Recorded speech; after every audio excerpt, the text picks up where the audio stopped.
I have 9 o'clock, and I'd like to call the March 16th, 2026 Board of County Commissioners meeting to order. At this time, I do recognize we have a quorum. I'll ask Commissioner Thomas to lead us in our invocation. Let us all pray. Our most kind and dear Heavenly Father, we come to you this morning grateful for the opportunity to come assemble in a free country. Lord, thank you for watching over us and just taking care of us as only you can. Lord, we want to ask you to be with the ones that are in line of these storms that are approaching us. Be with us, take care of us, watch over us, God, and just be with us as only you can. We thank you for the rain that you've given us, God. Lord, we want to ask you to be with our soldiers overseas that are fighting for our country, God, that they're just keeping us safe, and we ask you to watch over them. Lord, we ask you just to be with our local fire department, our EMS, our police, our sheriffs, that are all keeping us safe. We thank you for giving them the courage to answer the call in the middle of the night and to keep us all safe. Lord, I want to ask you just to be with this group as we make decisions. Lord, just lead us as only you can. Lord, I want to thank you for giving your son to die on the cross so we may have eternal life. And we want to ask you just to forgive us of all our sins, God. We ask you just to go with us, keep us all safe today, and just lead us, guide us, and just keep us in your hands. In your name I pray. Amen. Amen. Vice Chair Wilburn will lead us in our Pledge of Allegiance. If you please rise.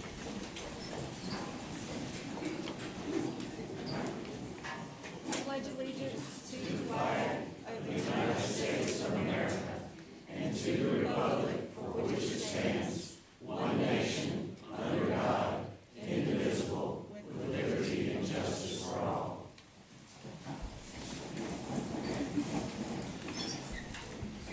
Members of the board, you have the agenda before you. I would like to entertain a motion to adjust the agenda by removing closed session number 2 and replacing it with a separate closed session for the purpose to consult with the county attorney regarding Hot Rock Haulers v. Person County with the following individuals, Hot Rock Haulers v. Person County and Person County v. Yarborough with the following individuals permitted to attend: the county manager, Catherine Cathy, clerk to the board, Michelle Solomon, and county attorney T.C. Morphus Jr. That is all the additions to the agenda. Is there any further adjustments or additions to the agenda? Having hearing none, do I have a motion to approve said agenda? So moved. We have a motion. Any further discussion?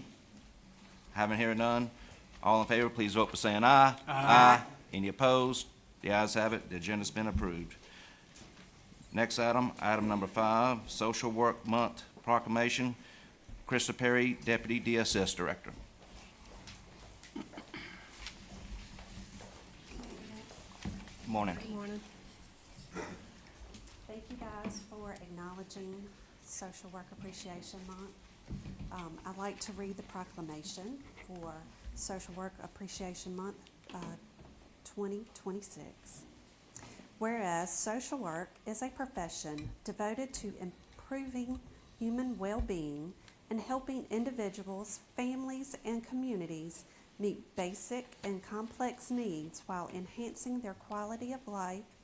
And whereas the 2026 Social Work Month theme, Social Workers Uplift, Defend, Transform, highlights the extraordinary dedication of social workers who uplift individuals expressing adversity, defend the rights and dignity of vulnerable populations, and help transform systems and communities for the better.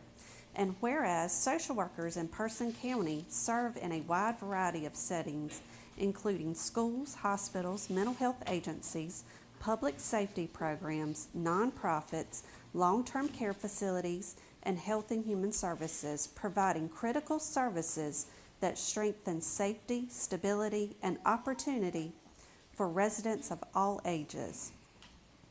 And whereas social workers advocate for equitable access to housing, health care, mental health support, child welfare, disability services, and community resources, working tireless to remove barriers and help individuals thrive.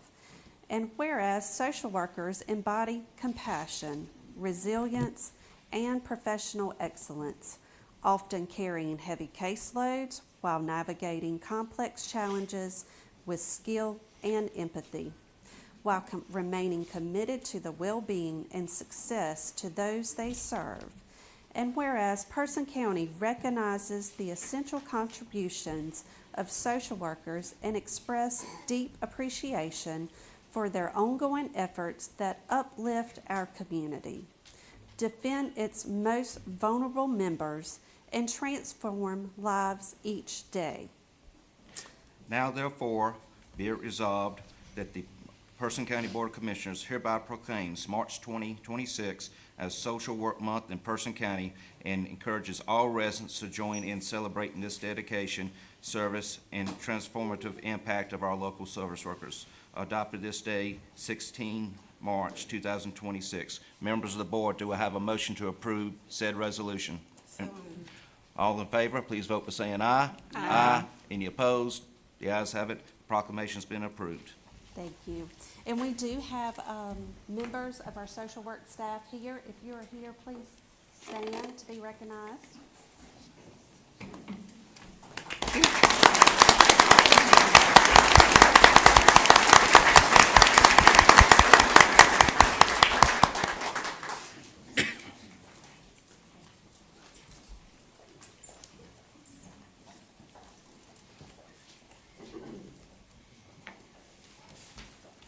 Our next item is informal comments. Madam Clerk, do we have any speakers to sign up? Yes, sir, we do. We have one individual. We have one individual. We set aside 10 minutes for informal comments. Please address the board wholly as a board, not individuals. Do not address the audience, just wholly on the board. And Madam Clerk, will you call the first speaker? We will allocate the full 10 minutes if needed. Yes, sir, it's from Ms. Tucker.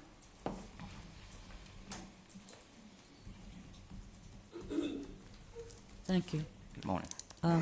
I think I'm going to be the white elephant here. My husband and I bought a property on Admiral's Landing, one of the first ones too. We bought it because it's a wildlife refuge, and the HICO is not. They have the boat houses and so forth. The ruling at that time is still the same. It just hadn't been enforced, unfortunately. You could not.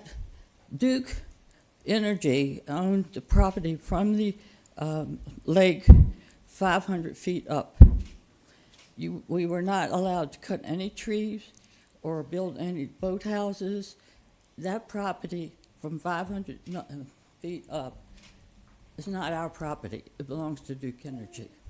So when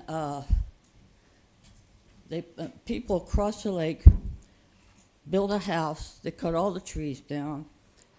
They put sand down, the sandbar.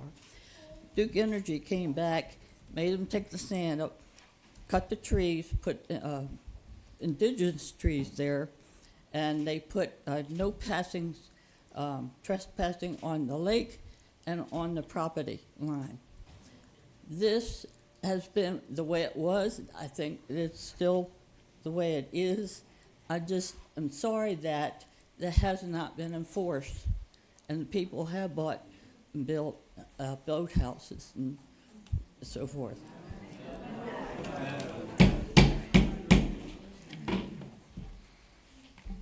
That's all I have to say. All right, thank you.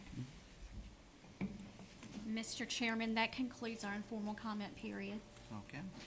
Item number 7, discuss some adjustment of the consent agenda. Any adjustments to consent agenda? Having here none, do I have a motion to approve consent agenda? So moved. We have a motion. All in favor, please vote by saying aye. Aye. Any opposed? The ayes have it, the consent agenda is approved. Item 8A, Duke Energy and North Carolina Wildlife Resources Commission, Mayo Lake update, County Manager.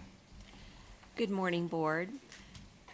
In follow-up to the March 2nd meeting, when the Board received informal comment regarding the Mayo Lake shoreline, the Board invited representatives from Duke Energy and the North Carolina Wildlife Resources Commission to this meeting to provide a presentation and answer questions. We also have representatives from Mayo Lake property owners here today.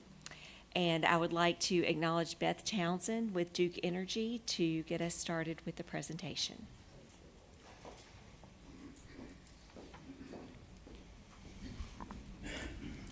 Thank you.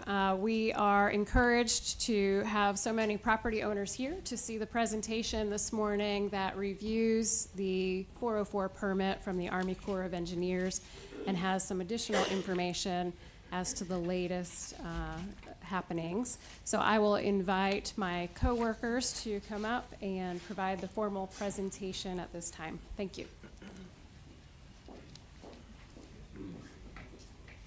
Mr. Chairman, members of the board, good morning. Good morning. My name is Jeff Lineberger. I'm the General Manager of Water Strategy, Hydro Licensing, and Lake Services for Duke Energy.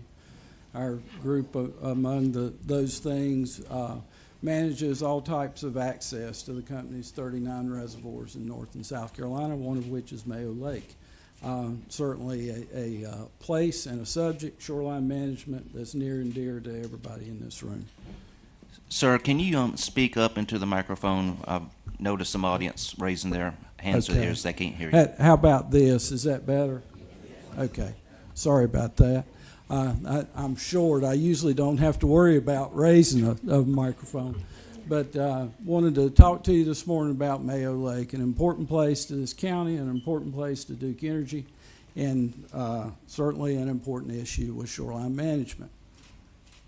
All right, I'm going to touch on that Army Corps of Engineers permit that Beth mentioned. Also going to show you some of the Duke Energy communications that have historically been out there about shoreline management around this lake, and then talk to you about some of the encroachments. I know that's an odd word, but it's things that have been placed or constructed on that permitted strip there without approval.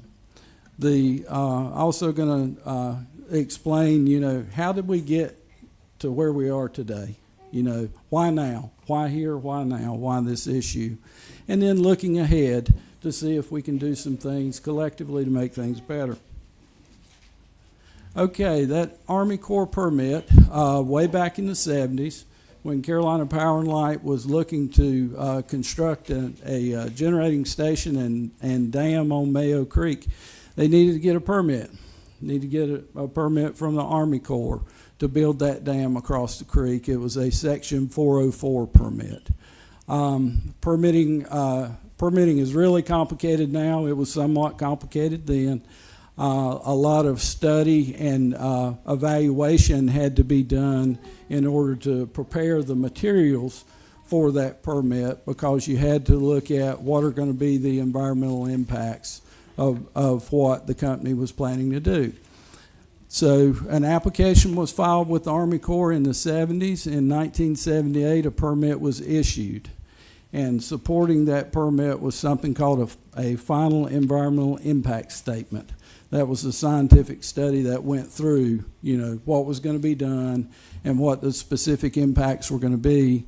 And then also what would the mitigation be for those impacts. And specific to the access issues related here, there were a couple of types of mitigation. One of them was some land that CP&L owned was going to be dedicated to the Wildlife Resources Commission Game Lands Program. And that land included the reservoir itself, all 2,800 acres of that, surface acres of that reservoir, and then the strip of land that CP&L owned around the lake, at least up to the 450 feet above mean sea level contour elevation. So with the full pond being 434, that meant at least a 16 vertical feet, not horizontal feet, but a 16-foot vertical peripheral strip around the lake would be permanently put in the North Carolina Game Lands Program. There would also be 2 locations where the company owned property that would be offered to the Wildlife Resources Commission to develop for public access to the reservoir. And we pulled out some specific words out of that FEIS that became commitments, part of special conditions under that permit, that property around the lake or plant area will not be sold or leased by CP&L for private development. Also, no private construction of piers, docks, moorings, or similar facilities will be permitted adjacent to the lake. These next two slides are some of the communication information that is out there about this, and this is been long-term communication. What you see on your screen right now is what has been on Duke Energy's website since shortly after the merger with Progress Energy. There's information there for neighboring residents, and down towards the bottom there's also information there for real estate agents. But it notes where Duke Energy owns the property and that we will not authorize any structures to be installed or placed.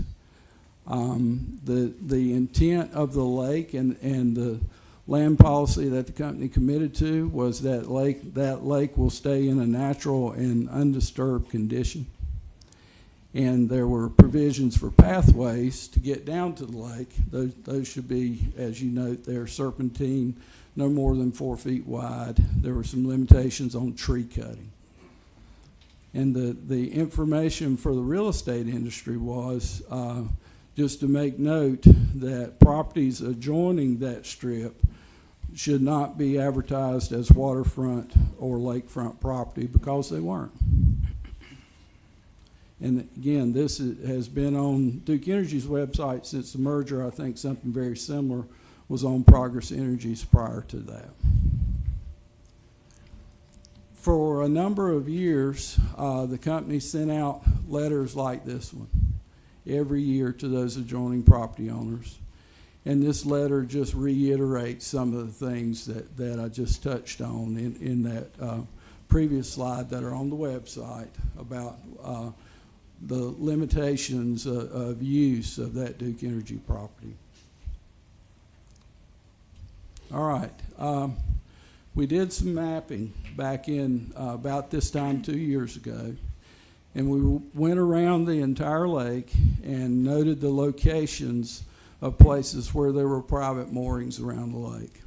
And at that time, there were 231 of those. You can see, there's a cluster down there in the southern part of the lake, and it's more spread out on the rest of the lake itself.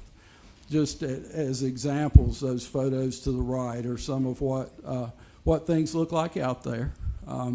Some of these look just like docks on our other lakes. Some of them are platforms that have been built with pontoons from, that you would normally see on a pontoon boat. But these are mooring private boats, so that makes them private moorings. And at that time, there were 231. We just re-inventoried the lake this week, and the new map is being created from that. But there are 259 now. So that's a 12% increase in 2 years. Not insignificant.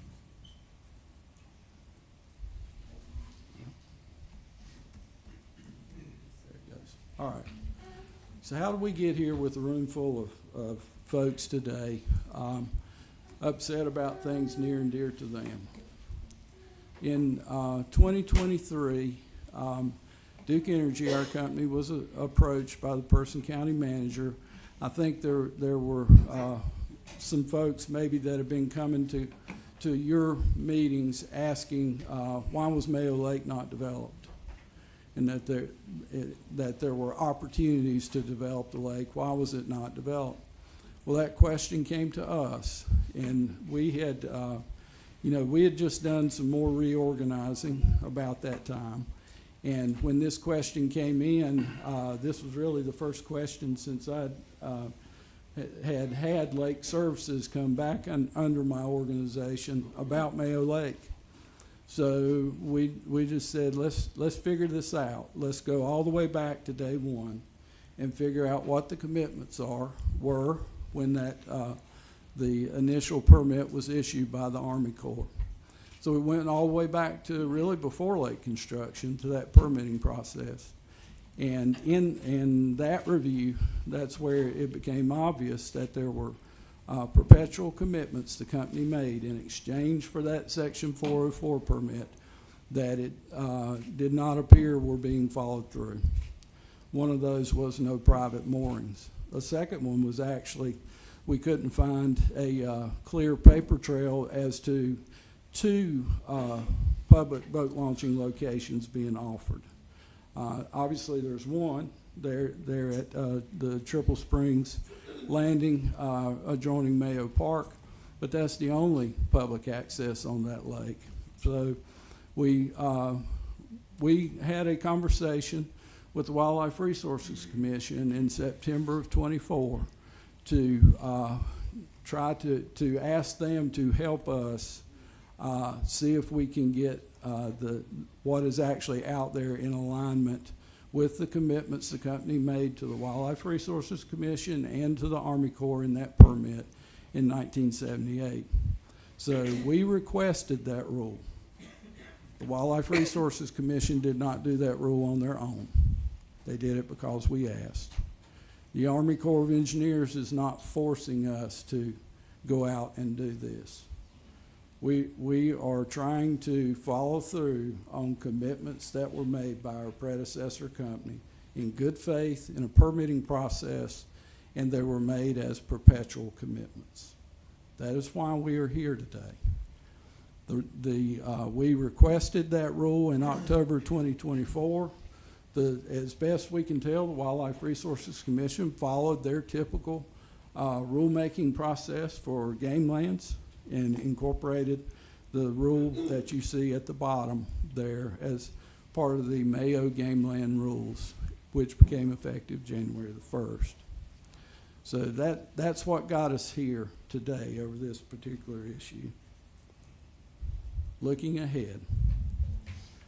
All right. Communications hasn't been as good as it should be between our company and the lake neighbors. I acknowledge that. I also intend to make those communications better and more effective going forward. I intend to make our shoreline management better going forward and to follow through with things that we say the company will do.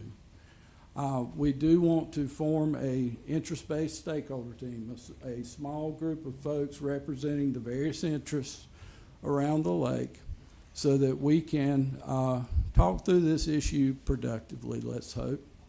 Both issues, the public access issue, are there improvements that could be made there, and the private access situation. What can be done with that? So, we want to have that stakeholder process occur in the very near term and have it facilitated by a professional facilitator so we can hopefully all be efficient with each other's time. And to support that, we have formally asked the Wildlife Resources Commission for a grace period to extend at least through October the 1st of this year to an enforcement grace period. In other words, let's not start enforcing that new rule until we've had a chance to talk with these stakeholder interests.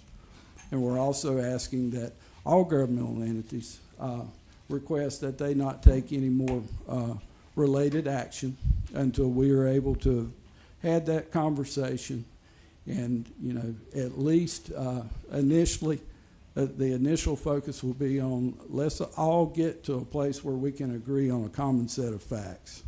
I think that's been problematic so far. The facts have not been known or not been consistently stated.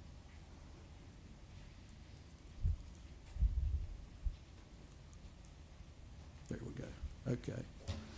All right. This is the lake itself, and I want to speak just a little bit about the public access issue that's here. Triple Springs is, of course, the existing boat launch facility right beside of Mayo Park. I think in total there's about 120 acres there. Very nice park, nice boat landing, providing public boating access to that lake. Recall that 404 permit said that 2 locations would be made available. A second one has not been developed. The question would be, is a second one needed? And if so, where would it be located? What would be there? What kinds of boat launching support facilities and perhaps other public recreational facilities would be there? The two places that appear at this point to have some potential to us are on that map. The Bowmantown property is about 35 acres. The Virgilina Road property is about 52 acres. We've got some preliminary evaluations going on there, but just at this point, the Bowmantown property is probably going to be easier to develop if, in fact, a second access point is needed. We are also willing, certainly, to work with the Wildlife Resources Commission and the county to see if there are improvements that could be made at Triple Springs Landing. That's a nice boat landing. It's one of the things that is complicated about a boat landing with a gravel parking lot is capacity. And if the first few folks on a busy day park with a lot of space between each other, then it can kind of limit capacity for the day. Sometimes you can do things like pave and stripe a gravel parking lot, and it actually increases capacity of the facility. So we would like to include, public access planning as part of this stakeholder team effort this summer. And that's all of my prepared comments. It's unfortunate we're where we are right now. This is a painful time for our company. It's painful for everybody in this room. But we are going to figure this out. We're going to be a good corporate citizen for Person County. CP&L has been, Progress Energy has been, I believe Duke Energy has been. We're going to continue to be that. Part of being a good corporate citizen is following through on your commitments. Thank you very much. Thank you, sir, for your presentation. I can say this was a big surprise to me. Just a few weeks ago, I was under a tent with the Duke's state president, just telling her that we're glad to have her, Duke in Person County, that Person County was a very pro-Duke county. Just about every vote regarding Duke on this board in my past almost 20 years have been 5-0. You don't see that in many counties. Yes. And I want, Beth Townsend has done a great job establishing a good rapport with the public relations in this county. This is not Beth's fault, and put her in a hard situation. And I hope her leadership hears what I'm saying right here, because I appreciate you being here, but from my understanding and based on this presentation, that request that was done in 2024 in October was not transparent. It wasn't transparent to the people around the community. That's why we have over probably 150 people in this room. I've never seen this many people in a room on a Monday morning at 9 o'clock.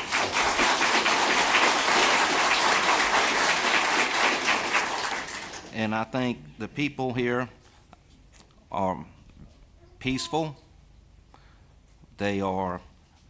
But they are just in shock, just like I am and members of this board are.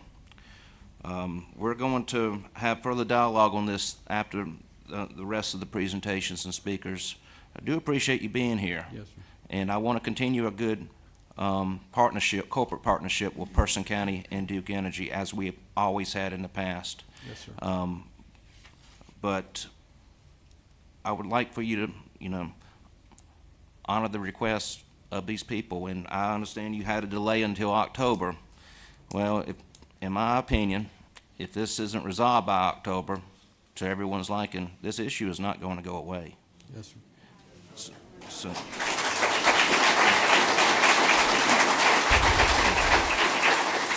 but that's my comments. I do appreciate you being here. I know it's hard to stand up in front of a crowd of this size, but thank you again. At this time, do any commissioners have any comments or questions for the presenter? I do have some comments and questions. Thank you. I thank you for being here too. I am sympathetic to the people in the room, but I do feel like this has been set up like we are some kind of judge and jury on this matter, and we aren't. I appreciate them bringing it to the county's attention because we need to decide if we're a stakeholder and in what capacity we're a stakeholder. But I don't like this forum because we're sitting up here like we are adjudicators in this matter, and we're not. But since we are in this forum and it is now a very public forum, I do have some questions I'd like to ask for the sake of the public record. So what I'm hearing, and I'd just like you to clarify, is it Duke's position that this is a non-negotiable requirement for you to comply with your 404? The only prepared path is compliance with that 404, and the words are clear in the commitments that were made for that 404 that there would not be private moorings around that lake. So barring some kind of permit change, that is the only pathway we have right now. So you believe you would have to go back to the Army Corps to modify your permit for that to change? We have not had those conversations with the Army Corps yet. What I'm hopeful for is that in that facilitated stakeholder team that I'm talking about, we can find some solutions that are better. But our commitment at this point is exactly those words that were on that screen. And part of the problem, I can't sit here and negotiate that with you. The folks that came before me for this company could not negotiate that. I mean, those were commitments that were made by a senior vice president in a regulatory process. So you pretty much have said this, but again, just for the public record, because how this all came up was, you know, there were people in the development community saying, hey, we have leaving money on the table by not having permanent docks out at Mayo and developing that the way that HICO is. So what I hear you saying is, if what we have is not a possibility, that certainly is not a possibility. Correct. What we have out there today cannot stay that way with our permit saying what it says. Cannot stay that way because it does not comply with the permit. We've Okay, got to and get in then- a state of compliance. All right, so given that this is, you feel, a requirement for you to be in compliance with your permit, are you in a position to put that off for 6 months? So I know you can intend to, that can be your intent, but my question and concern is, if a complaint came to the Army Corps about that in that window, could they force you to enforce it sooner? Or do you believe that it's in Duke's discretion for this timeline? I believe the Army Corps could require absolute compliance with that permit. Okay, I believe they could require that. thank you. Again, they have not, the Army Corps has not pushed Duke Energy to come here and do this. Not. It's been out of a sense of not following through on corporate commitments. That's why I'm here today. Okay, thank you. Mr. Chairman. Recognize Commissioner Royster first. Okay. Yes, good morning. Good morning. I was reading the slides and then I heard you mention that you were gonna form a small interest-based stakeholder team. So do you have any idea who would be on that team at this time? I've thought about it some. We've had some conversations with Dr. Dan Phillips. He has been instrumental in getting some folks organized. We've had conversations with him. I think his organization would be a good representative of the property owners around the lake that at least want to have private moorings. There are a few, as you heard from the lady earlier, property owners that adjoin the strip that don't want private moorings there. I think it would be really important to have your recreation director, John Hill. I think it would be really important to have your recreation department represented on that stakeholder team. And certainly the Wildlife Resources Commission should be represented on that stakeholder team. The idea, I said small. What does small mean? I've done a lot of stakeholder processes in my 36 years at Duke. When the stakeholder teams get too big, they get inefficient, and it gets very hard to actually, feel like you're making progress. A rule of thumb number is 12 or fewer folks being involved. And it usually works out good if you have a primary and a secondary, primary and an alternate representing the specific interests that are at play. So I think 12 total people, including primaries and secondaries, is what would make most sense for us. Thank you. Yes, ma'am. Commissioner Long? Is the Wildlife Resource Commission going to address us? Yes. Okay, I'll wait until we hear from the Wildlife. Yeah, well, I have one question. It's kind of I would just like to know. Most of these are like floating boat docks that are problems, right? That you consider a problem. Could you tell me why it's a problem to the lake? These, I mean, to me, I just don't understand why it's such a big issue to be a problem when if you live at the lake, you'd want somewhere to boat your dock, to park your boat or to have access to the lake, to walk down to the lake. You would want that. I just don't understand why it's such a problem right now. Yeah. The basic problem is it doesn't align with the original commitment that was made. Is it making harm to the lake? No. The commitment that was made was for no private moorings on that lake, and the lake would stay in a natural and undisturbed nature. And those words are really clear to me. Again, part of that facilitated stakeholder process would be, let's see if we can all come to an agreement on the facts. And, my read of that fact is what I showed you on the screen, that that commitment was that there would not be any. I think, Hyco Lake had already been constructed and I think existed for about 20 years before Mayo did. And you just hear, and I've heard folks say to you all that nobody wants Mayo to become another Hyco. It was intended to be a different lake than Hyco and intended to be managed differently. There were habitat impacts, wildlife impacts of submerging 2,800 acres of creek bottom that used to have a different set of flora and fauna in it. And that's what those commitments were intended to do, to be mitigation for the loss of that 2,800 acres of creek bottom and the habitat associated with it. Any other comments? All right, thank you, sir. Thank you for listening. County Manager? We do have a representative from the Wildlife Resources Commission here, and he's available to answer questions of the board. Can you please address the board, please? Okay.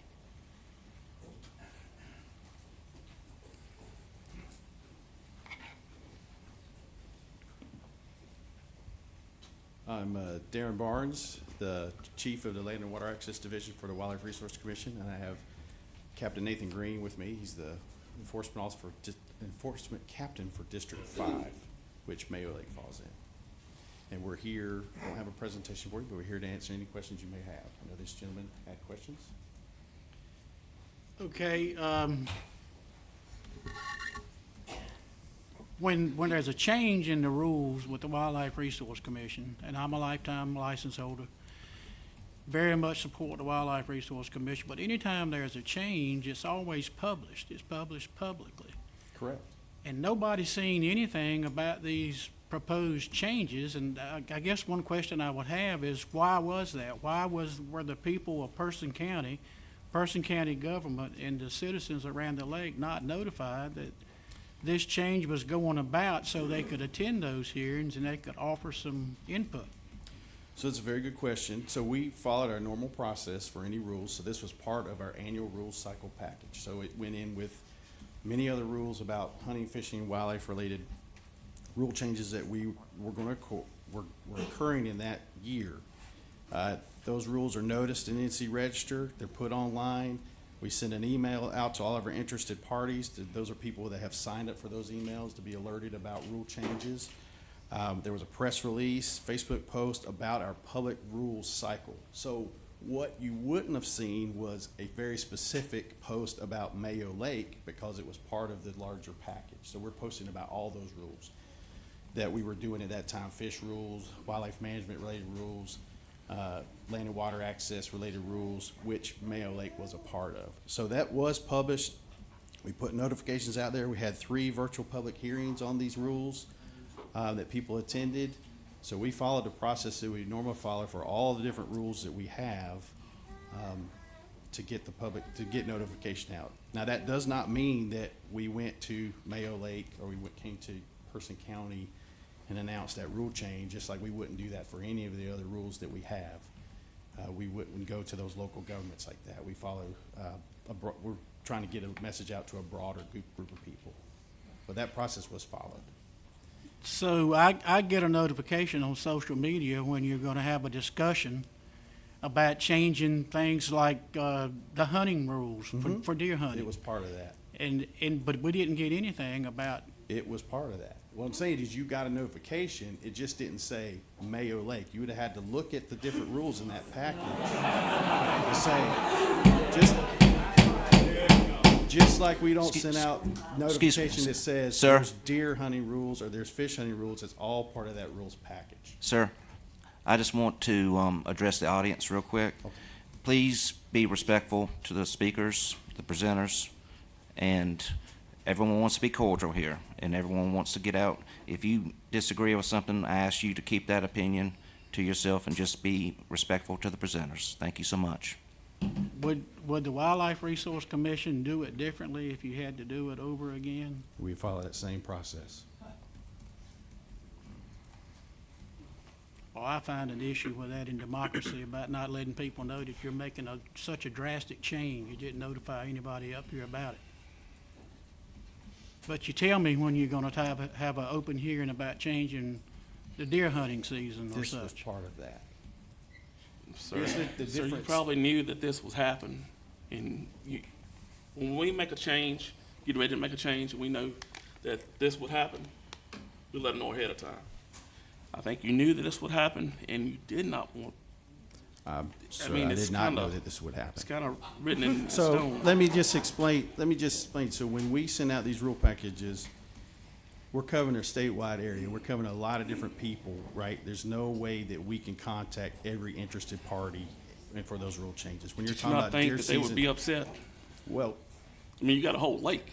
I understand, but I have a whole state of deer hunters. So when we address deer hunters, we don't go and contact every deer hunter in the state to say that we're changing a rule. We don't contact every fisherman in the state to say we're changing a rule of fish. We just can't do that. We don't have the capacity to do that. So if we change rules about bicycling at Butner Falls, we don't contact every bicycler in the state to tell them that that's changing. It's just not how we can approach these. It's on a larger scale, and we just can't do that. So I'm sorry that people are upset about that and they didn't feel like they were notified.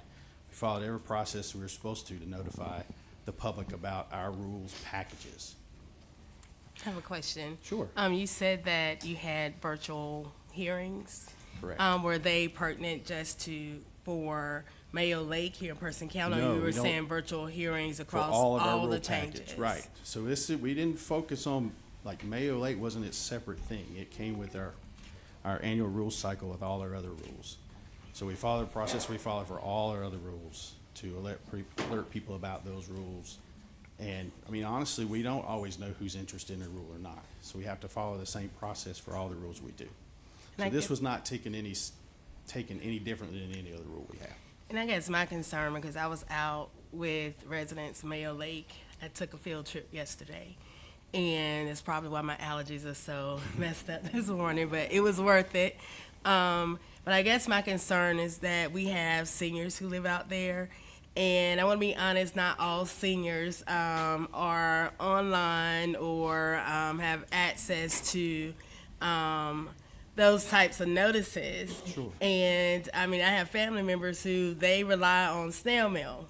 If they don't get it in the mail or something, like, they would not know unless someone else told them about it.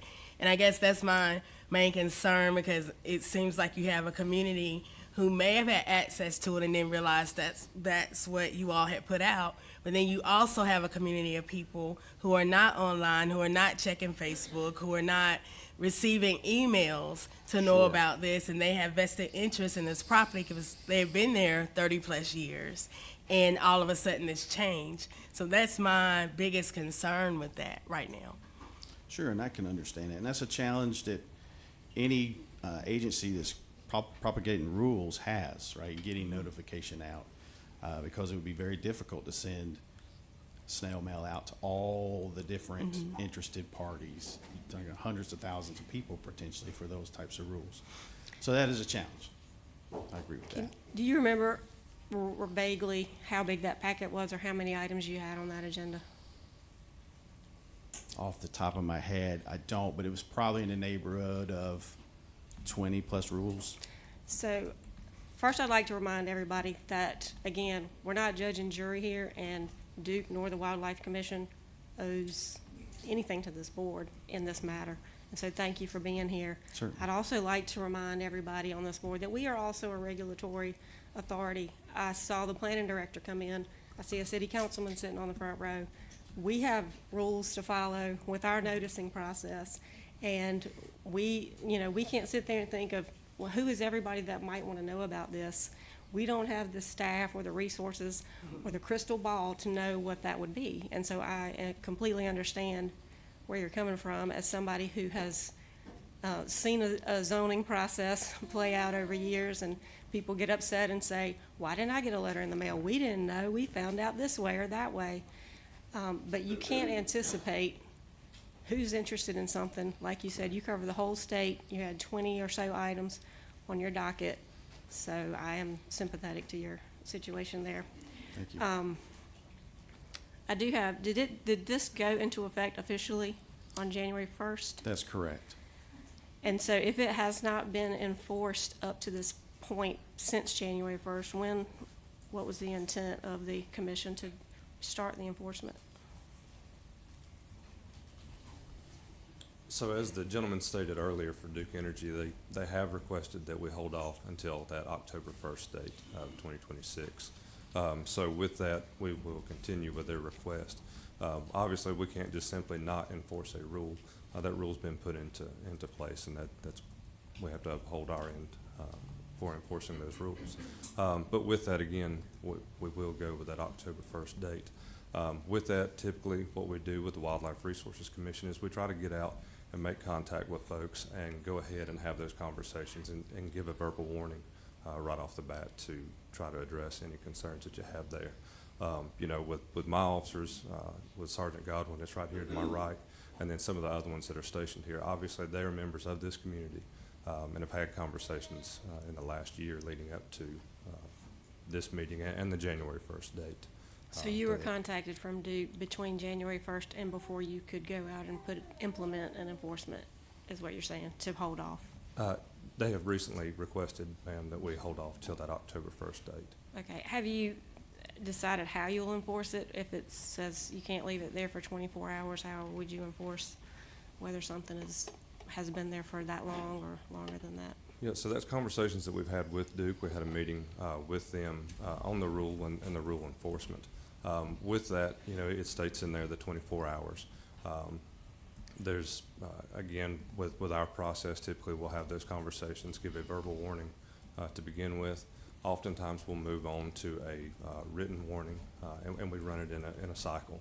That way it's giving those property owners and our stakeholders an opportunity to get in compliance with that rule. Okay, thank you. Yes, ma'am.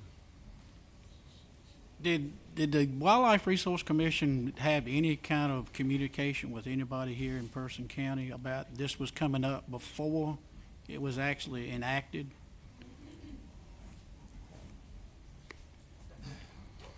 Sergeant Tim Godwin.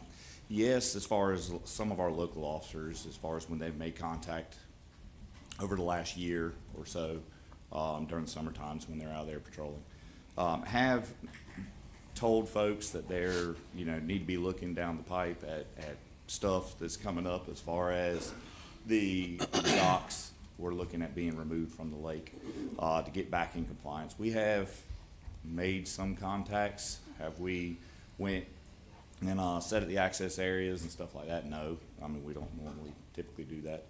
But yes, long story short, there are members of the community that were very aware of this coming down the pipe, even before it took, effect. So. Okay, I want to make sure you understand, I'm not pointing a finger at you guys. Do you remember Officer Jarrett from Burlington? Back in the 70s, he was very instrumental in the hunter safety program. No, sir, I don't. Well, when I was FFA president in high school back in 1975, he came and taught a hunter safety educational program there, and we shot skeet off the end zone field on the football field. So I have a tremendous amount of respect for what y'all do, so I do appreciate you. Thank you, sir. We actually just ran that hunter safety tournament 2 weeks ago with just under 500 contestants, students. I have a question for the county attorney. Come October, if a resolution has not been, if this has not been resolved, can Person County submit a rules request to the Wildlife Commission to ask to remove that rule or ask them not to enforce it? It's a good question, Mr. Chairman. So a couple of things. I think if we get to September or October and the stakeholder committee that Duke Energy spoke about has been talking, but they aren't quite where everyone would like to be, I think a request could be made to the Wildlife Resources Commission for there be a continuance on not enforcing the rules, particularly if progress is being made. I know these gentlemen don't have the authority to unilaterally do that, but you could ask the commission. With breathing room, I think Person County, or certainly working with Duke Energy, could request that the rule be changed with the Wildlife Resources Commission. There may be other avenues for seeking to have the rules changed. And just so you know, and I don't want to speak out of turn and get in trouble, but I was speaking earlier with the commissioner, and one point I made is I think it's going to be very important to talk with the Army Corps about what they look for in that 404 permit.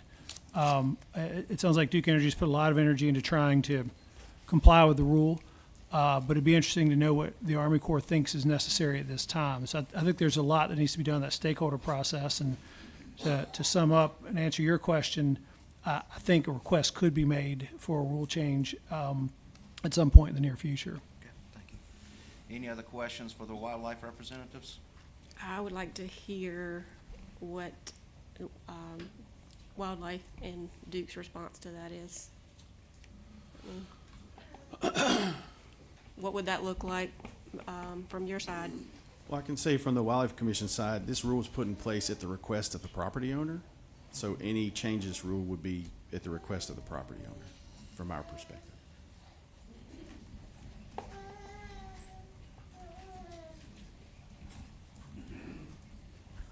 And from Duke's perspective, again, I want that stakeholder process to be meaningful. I don't want things that I say here today to limit or spin that conversation into a different direction than the one that it needs to go down, based on the interests that are represented. So, I would like the opportunity to have that conversation this summer, see where we can get to. And that reiterates why this is not the appropriate forum, because it needs to be a roundtable discussion of stakeholders where there can be comments between Dr. Phillips and you and them, and it's not just, a back and forth at the podium. Yes, ma'am. Thank y'all.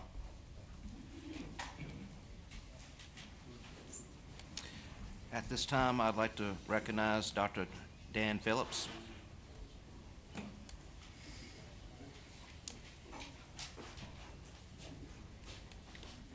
Good morning. Good morning. Good morning. Thanks for, thanks for letting me speak once again.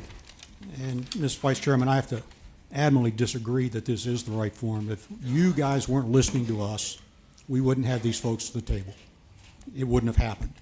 And the economic impact on this county is going to be so great that this body is going to have problems if we don't fix this. So I really didn't want to rehash the way this happened, but I can't let it go by about how angry the people, me and the people behind me, are about this process. And I would ask the question to Wildlife and Duke, was there any communication at all that you didn't intend to notify us until after things went into effect April 1st and we all got a letter? Because I bet there were. So my wife is the treasurer of our church. She got an email a couple weeks ago from the Department of Revenue stating there's going to be rule changes that affect churches. Why couldn't we get that same thing? Where do I sign up for these emails and these Zoom lists and so forth that you use? I don't know, but I'm going to find out. So it's still really, really touchy. But to the point, we believe that this rule was put into place based on false information, and because of that, it needs to be reversed simply on that alone. Let's talk about that. The wording was changed once the hearings were held. The original hearings talked about construction of structures on the shoreline. We know construction has always been prohibited. We know that. But somewhere along the way, the term construction was changed to placement of personal property. On the Zoom meeting, these were the screenshots that we saw. And it says private construction of piers, docks, moorings, or similar facilities prohibited. But what went into the rule was placement of similar things and for 24 hours. So the question we have, is why was the wording changed? Additionally, we don't understand the rationale for the 24-hour rule. I got to tell you, this appears to be arbitrary and capricious, directed right at the property owners of the lake. Where's the evidence basis for 24 hours before you have to remove property from the water or the shoreline? And what's the reason for that time frame? And secondarily, how do you intend to enforce that rule? You can't go like a car parked and mark a tire, on a prop. If I move my boat, does the 24-hour clock start again? No one knows. It's crazy. And to say that an enforcement officer is going to be out there every 24 hours, I think is folly.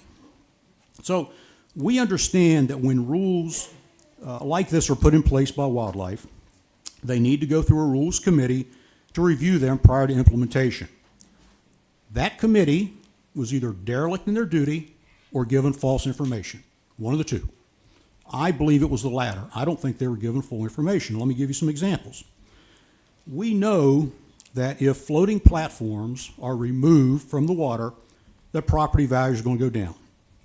The assertion by wildlife was that there would be no physical impact on this community. The fact is, there will be somewhere between $20 and $25 million devaluations if each property went down 20%. That's going to result in somewhere between $120, $150 to $250,000 of actual tax money that doesn't come into this body.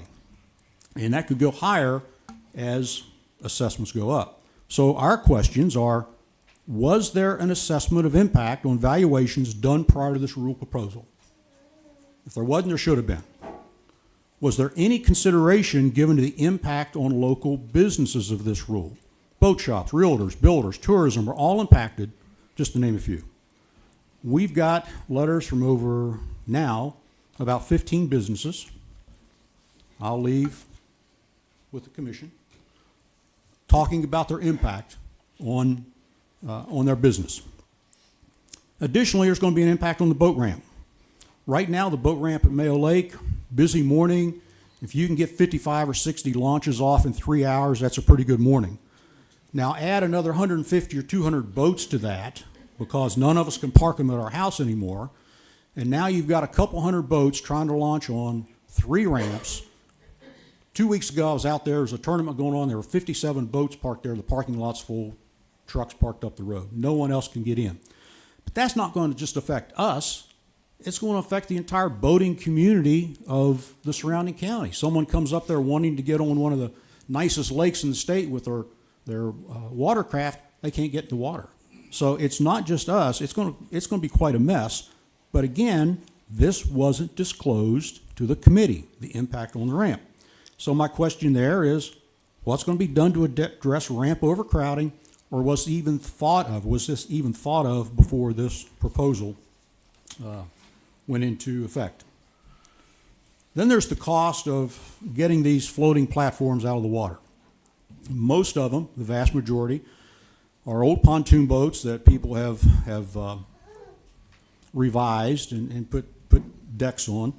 But it's going to cost somewhere to take that platform out of the water, disassemble it, get it to landfill. Estimates are between $2,000 and $6,000 each.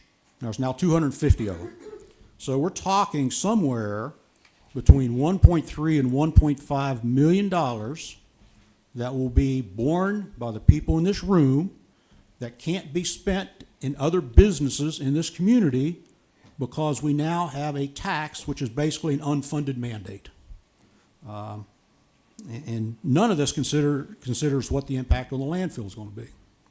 So the question I have is, was the cost of removal estimated prior to this rule? And how do you plan to address those who just say, I'm not doing it, come get it? How are you going to handle that? So based upon these few points alone, the committee that approved this rule going into effect was not provided with adequate information on which to make a decision. And based on that, this rule needs stricken from the books. And I would say, let's not wait till September.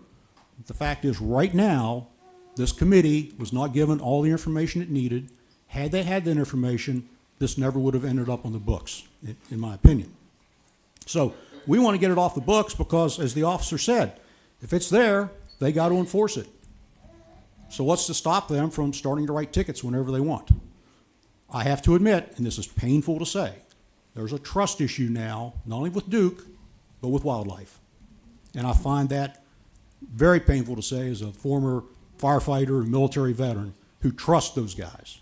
But it's difficult. Now, interestingly, if you think back, most of us weren't around then, and we certainly won't as living here, but there are people in this room who in 1975 were walking Mayo Creek and knowing that there someday was going to be a lake right where they were walking, there's going to be a power plant up on the hill. And the thought then was that that lake was going to be used the water to make electricity. No one envisioned there'd be $1 million homes on that lake. No one envisioned what an economic driver it would be for the county. The fact is, the way the lake was envisioned then is not the way it is now. And like any document that is supposed to last, our Constitution, 26 amendments to it in 250 years, this document is expected to last over time, and it's got to change with the time. And that's why we need to look at the rules and make appropriate amendments that will last and keep up with what's going on. People around the lake didn't intentionally violate the rules. They didn't go out and say, this is what I'm going to do, and we know it's against it. A lot of them just simply didn't know the rules. The rules on the shoreline have been published and are pretty clear. But once you get to the edge of the water, those rules have really been kind of nebulous and have changed over time. But we've got documentation, either through letter or homeowners' minutes from CP&L and then Progress, and most recently, Duke. This is from March 6, 2019, from Leslie Palmerville. A question was asked to them, what can I have on the water? We do not permit any structures on Mayo Lake. However, in the past, a single pontoon platform has not been prohibited. That's from their lake management.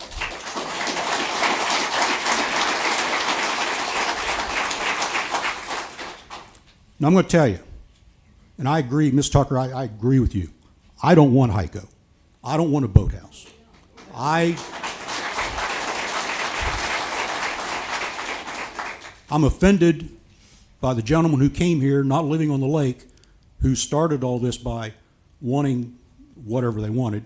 And the question is, this body, could have said, hey, it's not us. Duke could have said, nope, you can't do it. But instead, the ball rolled, and here we are today. But I will assure you, we don't want HICO. We don't want fixed docks. We don't want all that stuff. We don't want marinas. But these communications like this, were communications with landowners and HOAs even considered in this rulemaking process. Violations occur, we know it. But if those violations have increased since 2019, where has lake management been? We've not seen them for 5 or 6 years. And as you said, Ms. Tucker, one of our neighbors got their land posted for good reason. They deserved it. So where has that enforcement been? Where is that, hey, you need to clean this up. Hey, this isn't within the rules. Fix it.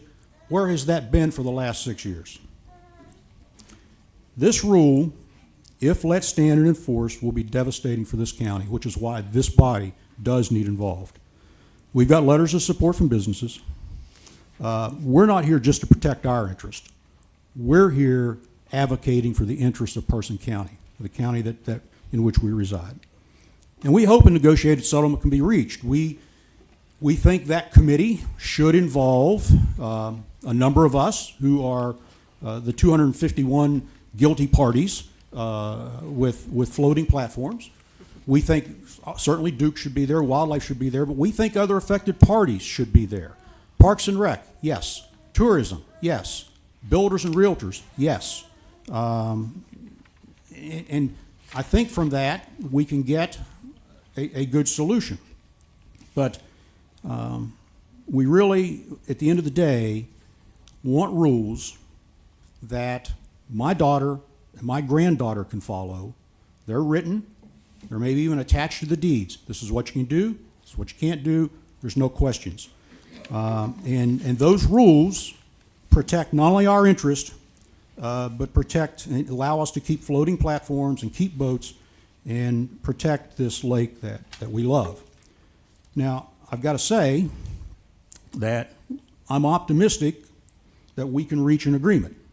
But I would also say that if a resolution can't be reached, we've already interviewed counsel, and we are not going to wait quietly. I really believe that this body should be working to get that rule off the books because it was put there under false pretenses. Thank you for your time.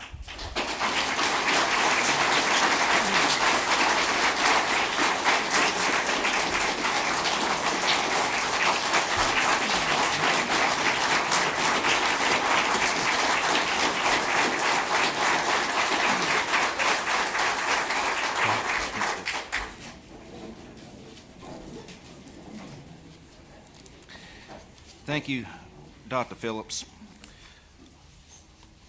As the Vice Chairman stated, we're limited as to what we can do.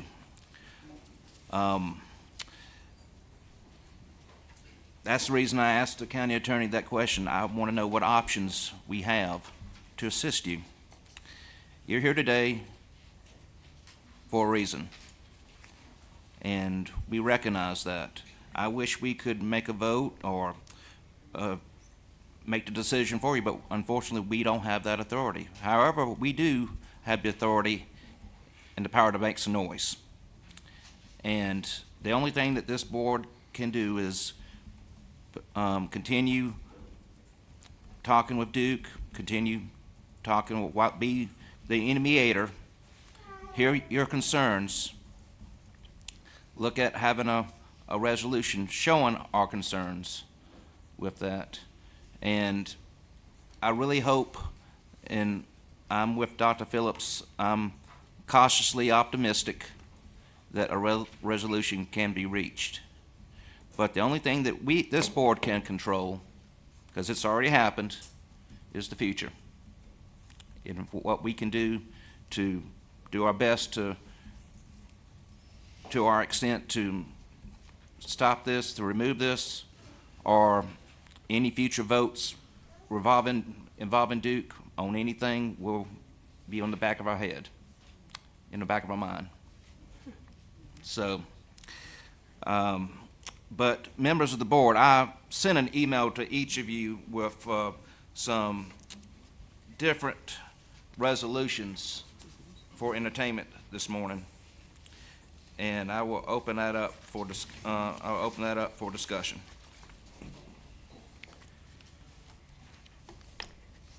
Mr. Chairman, are you asking for a motion on one of these resolutions? Well, we have two versions. The county attorney originally sent out a version Friday, was it Friday morning? Yes, sir. Friday morning, and I realized that the board was not copied on that, and I sent that out. I know that the county manager and commissioners have possibly looked at changing some of that language. I did send Dr. Phillips a copy of that resolution, and Dr. Phillips, were you in support of that resolution that I sent you? I think it's adequate. Okay.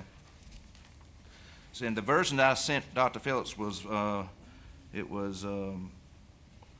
version number 1, and I think version number 2 was the changes that the county manager and some other commissioners may have wanted to change. So I'll entertain for discussion motions, how we want to proceed. Well, Mr. Chairman, I would make a motion that we support version 1. It has the stronger language of the resolutions. Okay. I'm in favor of version 1 as well. Yes, ma'am. Given that we were not included in the resolution, I would ask that the board hold off and allow us to continue that stakeholder engagement meeting. As you've indicated, we've been a good corporate citizen in this community, and that is our goal going forward. So I would ask that we have the opportunity to work with the community and make the appropriate adjustments. And if you feel like that is not occurring in the timeliness that's expected, that you revisit this resolution request. All right, thank you. On a rare occasion, and this is a rare occasion, I'm going to have to disagree. You know, I respect the request, but, you know, and I'll read the resolutions just so everyone in the audience can hear it. Can we put it on the screen? Can you? They don't have it. I could email it. It might take a few minutes. Okay, well, I'll go ahead and read it. A resolution is regarding the use of Mayo Lake. Whereas Mayo Lake has been a resource for the citizens of Person County since the 1980s, including camping, boating, fishing, and other forms of recreation. And whereas Mayo Lake continues to be an important engine of economic development in Person County. And whereas multiple entities exercise regulatory authority over Mayo Lake, including Duke Energy, United States Army Corps of Engineers, and the North Carolina Wildlife Resources Commission.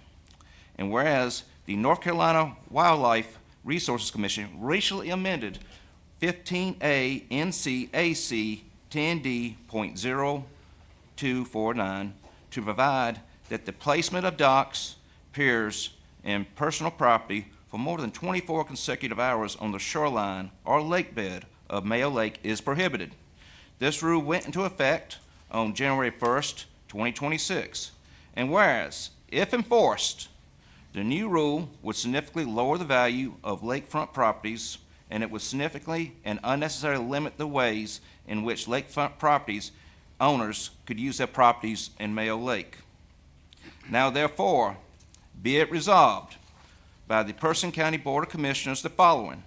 Section 1, the Board of Commissioners supports a negotiated resolution to the issues involving the use of Mayo Lake that includes all stakeholders in the process. Section 2, the Board of Commissioners opposes enforcement of the new rule while the stakeholders are working towards a resolution. In Section 3, Person County officials and staff are available to assist as needed in the negotiation process. That is the full resolution that is motion on the floor.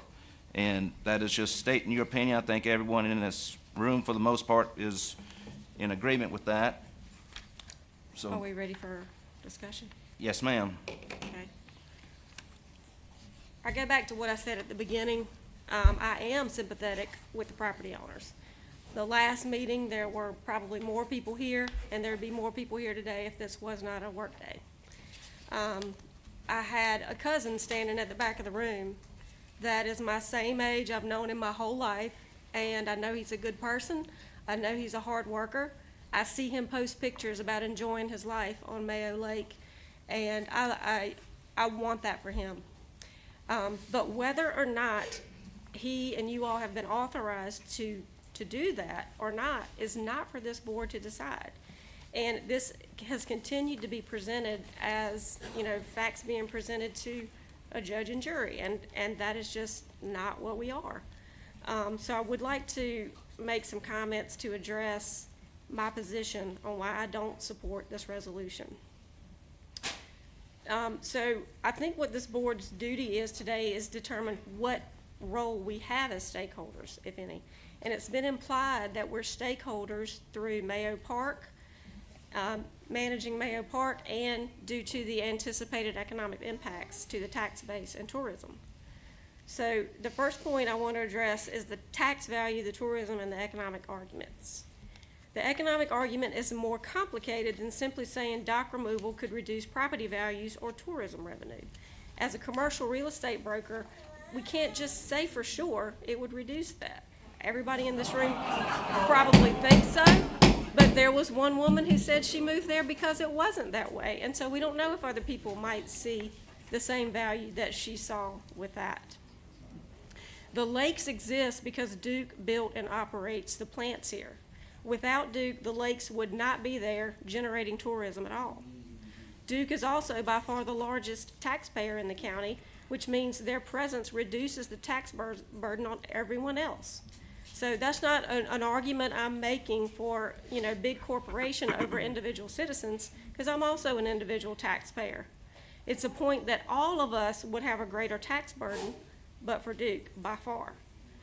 If the county's asked to weigh the tax revenue and the tourism impacts, then it has to weigh all of them, including 6 decades of property tax, plant-related economic activity, shutdown workers spending money, hotel occupancy tax, and broader tourism associated with Duke. If Duke's permit compliance is tied to plant operations, or if the plant operation is at risk, then that economic weight would far exceed diminished values related to the new enforcement. If the county wants to argue that maximizing our tax value should drive us to take a position on that, then the logical extension would be advocating for the permanent docks, which some of you have said that you don't want, and that's how we got here in the first place. So that makes the tax base argument risky for us and inconsistent. So our proper role as a stakeholder is much more narrow and distinct. Person County leases the land for Mayo Park and helps provide public access to the lake, which supports the public access component tied to Duke's permit obligations. Because the county owns public property there or leases public property there and may be affected in how it operates the park if these enforcement changes take place, I believe that the county should, through John Hill, have a seat at the stakeholder table. But it should be an individual seat. It should be as an independent stakeholder alongside Duke, the Wildlife Resource Commission, the Army Corps of Engineers, and the adjacent property owners, rather than joining itself to any particular party. The county's interest is not the same as that of the adjacent property owners.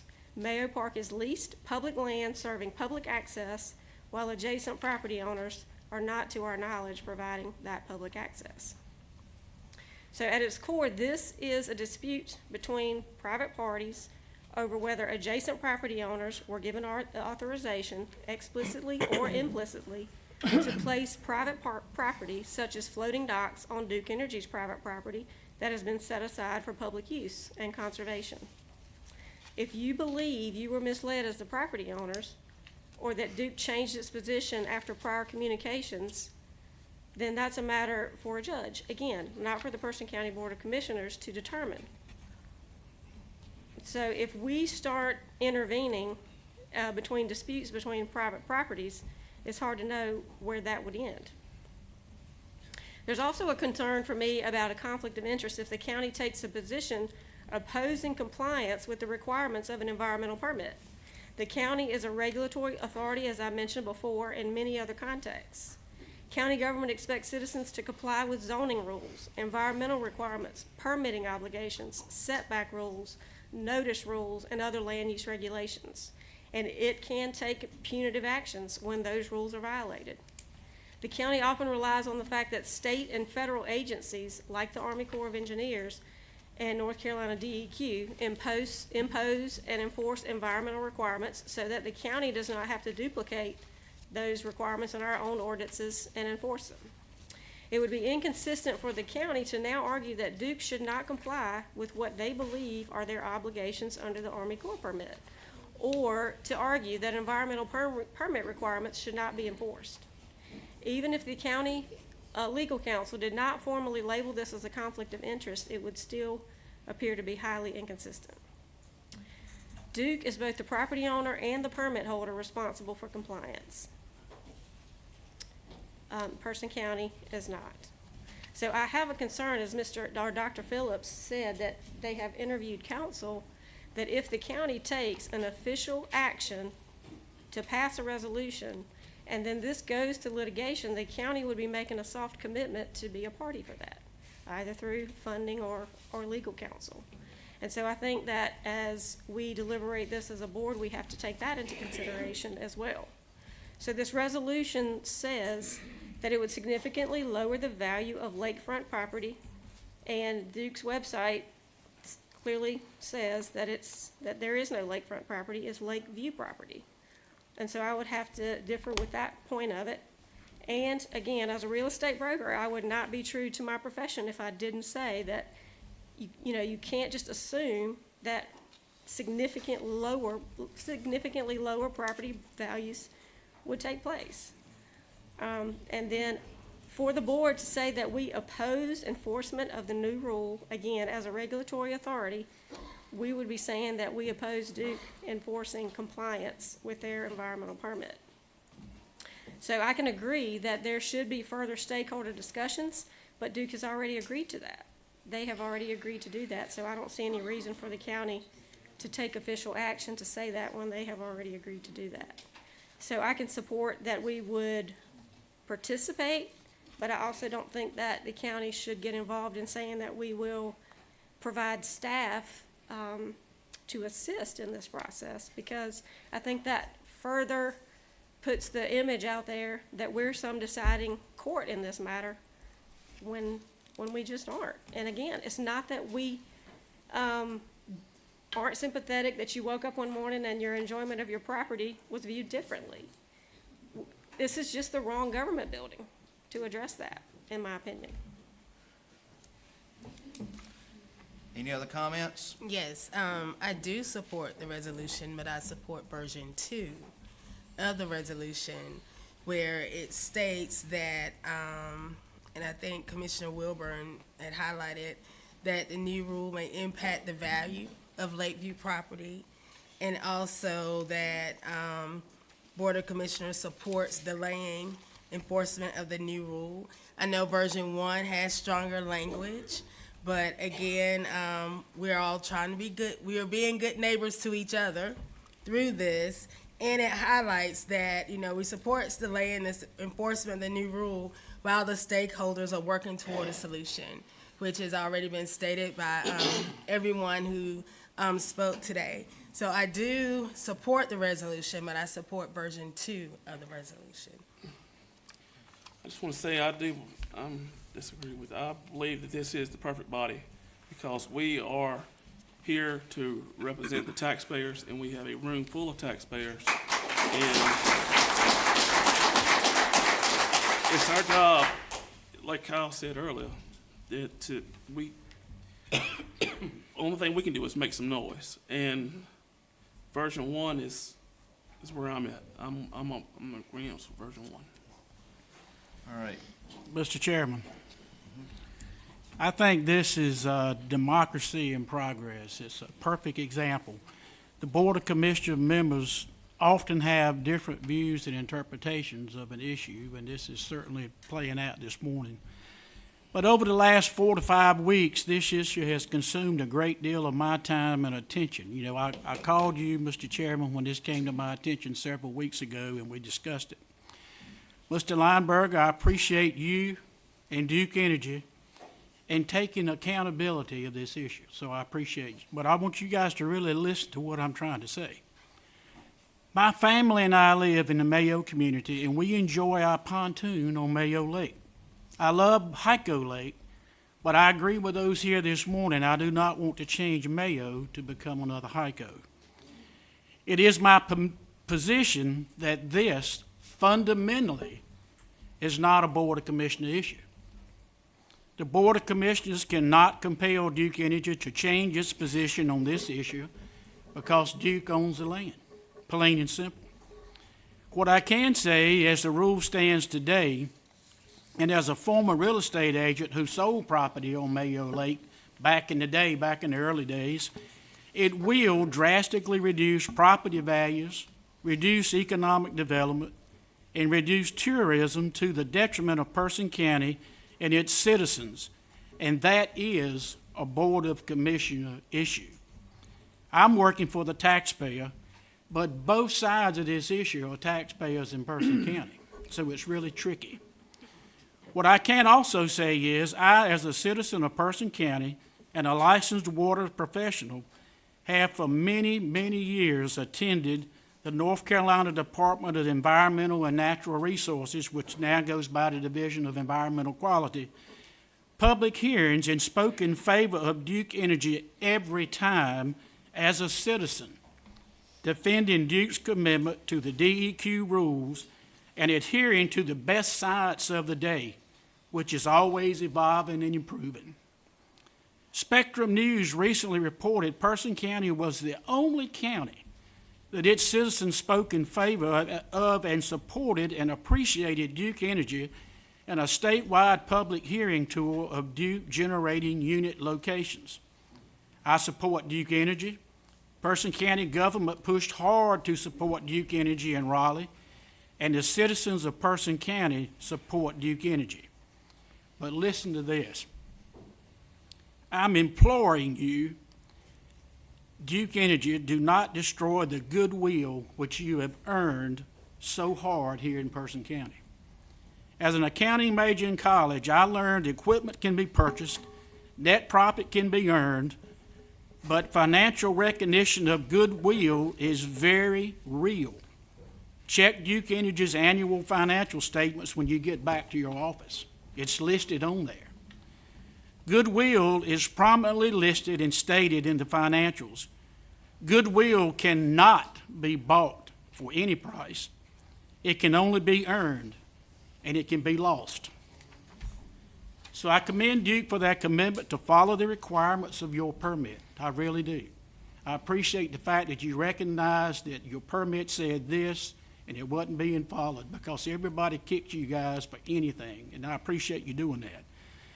But I'm asking you to work with the DEQ, the Army Corps of Engineers, and Person County citizens to seek to amend your permit to allow a simple floating pontoon dock to moor their watercraft. It may well be the North Carolina Wildlife Resource Commission officers issuing the citations, but it will be Duke Energy that people will curse when they get those citations. In the days ahead, I plan to write the CEO of Duke Energy and perhaps attend a shareholder meeting to shed light on this issue and the importance of Duke Energy and Person County's relationship. We love Duke Energy. Our futures are entwined. It would be my pleasure if I could assist Duke in a good citizen of Person County. Thank you.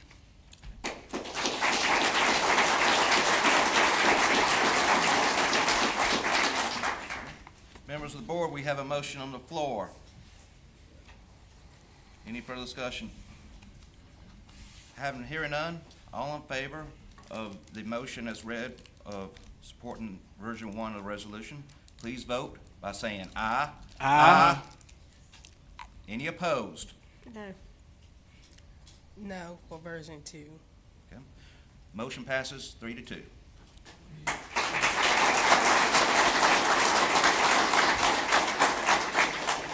All right, next item, item 8B, Information Security Program Charter, Chris Puryear. And I would ask the audience, if you are, most of you are probably going to be leaving, encourage you to stay, but just, we still have a meeting to run as well. Hold on, Chris. a second. That's going to be a future leader right there. I'm recessed for 5 minutes. Board will recess for 5 minutes.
board will come out of recess.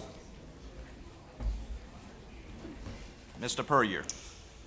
Good morning, Commissioner. I think it's good morning. It is. Good morning, Commissioners. Good morning. Before you today, you have the Information Security Program Charter for Person County Government. I would like to start off by saying Person County IT has a relatively robust cybersecurity program already. This document just formalizes that and helps us to generate additional procedures and policies in the future. A couple things to note about this charter, and the full document should be in your agenda packet. This particular charter ensures uniformity, regulatory compliance, and enforcement across the organization. It has been reviewed by the attorney as well to make sure we're good there. And it also delegates administrative authority to the county manager. The reason behind that is that allows for future policies and procedures to be developed internally without having to bring each one of those before the board, as well as allows for quick decision making for any exemptions that are required to continue day-to-day processes. So with that being said, are there any questions about any of the contents of the Information Security Program Charter? Any questions for the director? I mean, I like the sound of that. So the recommendation is for the board to adopt as proposed and to delegate the administrative authority to the county manager. All right. Do I hear a motion? So moved. All right, we have a motion on the floor. Any further discussion? If not, all in favor, please vote by saying aye. Aye. Any opposed? The ayes have it. The security program charter has been approved. Thank you very much. Thank you. Item 8C, Department of Social Services update. I understand Mr. Hart is not present. Oh, yes, you are present. Good morning, Commissioners. Good morning. Good morning. So I think it is pretty fitting that we're able to bring to you all as the Human Services Board an update from DSS during this month of March, where we earlier recognized our social workers as Human Services Director, and for the past 3 months serving as interim Social Services Director. I am grateful for you all taking the time to acknowledge the work of the staff. This presentation is intended to provide you all with an update concerning some of the efforts and initiatives that have been implemented since CCR previously came and supported our consolidation process and provided us with a list of recommendations. And so myself, Deputy Director Christy Perry, and Assistant Human Services Director Ashley Stone are going to provide you all with an overview of some of the accomplishments and improvements that we believe have occurred over the last several months. So if IT can advance the slides, we'll begin.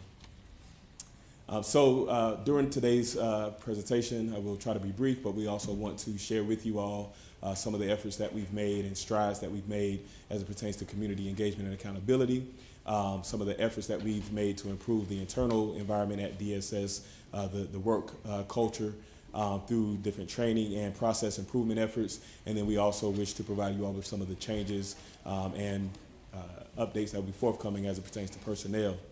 That quote there at the bottom of the email has kind of been a guiding light or mantra for the staff over the past really year or so.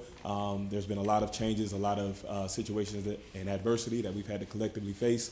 And so a bend in the road is not the end of the road has kind of been the mantra that has guided us and kept staff upbeat and engaged and in their service and support of the community. IT, you can advance the slides. Thank you. Good morning. Good morning. So I'm Ashley Stone. I'm the Assistant Human Services Director. I'm going to talk to you a little bit about community engagement. So CCR's consulting's recommendations emphasize the need to enhance our relationships with community members. So part of the way that we do that is by serving on different boards and committees. Some of those include JCPC, Partnership for Children, Head Start Policy Council, the Community Collaborative, and Person County Hearts for Children. DSS staff members also attend community events. Those include child abuse and elder abuse prevention and awareness, domestic violence awareness events, food truck rodeos, national night out, job fairs, and personality. So if you'll see the photos on this slide, the top left photo includes our Deputy Director, Christy Perry. That's at a job fair that was held at Person High School. The top right and bottom right photo is from National Night Out that was held back in August at Palace Point. At that event, staff members were able to hand out school supplies and were able to be available to answer questions about programs within social services. Child welfare staff also attend monthly MDT or multidisciplinary team meetings, and that's with Crossroads Child Advocacy Center. The MDT includes staff from Crossroads, law enforcement, the district attorney's office, and school personnel. And typically, if we have an open child protective service case, the assigned social worker will also attend those meetings. Management staff is currently working to establish quarterly MDT meetings for adult services. And so far, there have been 2 meetings for that. Members were appointed to the Human Services Advisory Committee on January 5th. So thank you for that. We appreciate your support in the establishment of that committee. The first meeting was held on March 11th. Members were able to introduce themselves and establish a recurring meeting schedule. So those meetings will be the second Wednesday of every month at 4 p.m. at a location to be determined. We also established a chair and vice chair. So Sandy Parker was chosen as the chair and Trico Lee Jeffers was chosen as the vice chair. Very good. Next slide, please. That's good. So Huddle Up with Human Services was another result of CCR's recommendations. These events are quarterly meetings designed to share information with community partners and keep them informed of current program updates. The Huddle Up events consist of a primary presentation, and then it's followed by updates from other county departments. Typically that includes DSS, Veteran Services, the Health Department, PATS, and Person Industries. So you can see on the slide, previous presentations that have been held have included presentation on temporary safety providers, an overview of social services, overview of CCR recommendations, Medicaid presentation, and then the most recent event was in partnership with the Chamber of Commerce, and there was a child welfare presentation. These events give opportunities for staff members to make connections within the community and also allows attendees to share information. So at the most recent event, there was a guardian ad litem present, and she was able to share about Person County Hearts for Children and how they provide additional items for children in foster care. The next Huddle Up event will be held at the Senior Center on May 6th at 10:30 a.m., and there will be a presentation on adult services. Now I'll hand it over to Christy. I got a question, Ashley. Yes, ma'am. What have you seen come from these Huddle Up events now that you've been having them for about a year, if anything? Have you seen, evidence that people understand services better or know services that are available that might not have? I think it gives them more information about services, and they're able to make connections with each other. So we have a new CPS supervisor. She attended the last event, and it was good to see her be able to interact with members in the community. It just helps build those connections with people in the community and with other agencies. All right, thank you. I would add to that, for the majority of these, we've actually put together a survey and disseminated that survey to inquire about what potential participants or attendees might want to learn about in forthcoming sessions. And so, for instance, the Medicaid presentation, the child welfare presentation, those were in response to survey responses. So I think there's also been a level of increased engagement and awareness from that perspective as well. Okay, thanks. You can move on to the next slide. Out of the CCR recommendations, there was a theme of employee voice and community engagement. And one of the things that we looked at doing was the establishment of social services committees within the agency. We did this through an application process, and as you can see, we established a customer service committee, community engagement, and the employee engagement, or the Power Pack. And what these committees do is they look strategically as to how to accomplish some of this. Our employee engagement has sponsored events for employees such as Valentine's goodie bags. They promoted Jeans Day. In regards to community engagement, that has recently started meeting. We're looking at recommendations from that of staff being available at community partners' offices to be able to meet clients where they may be receiving services.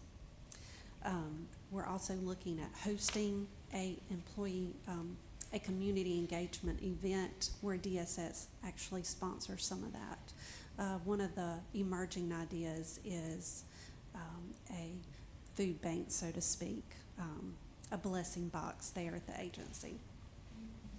We've also looked at our physical space. What does it look like when our clients come in?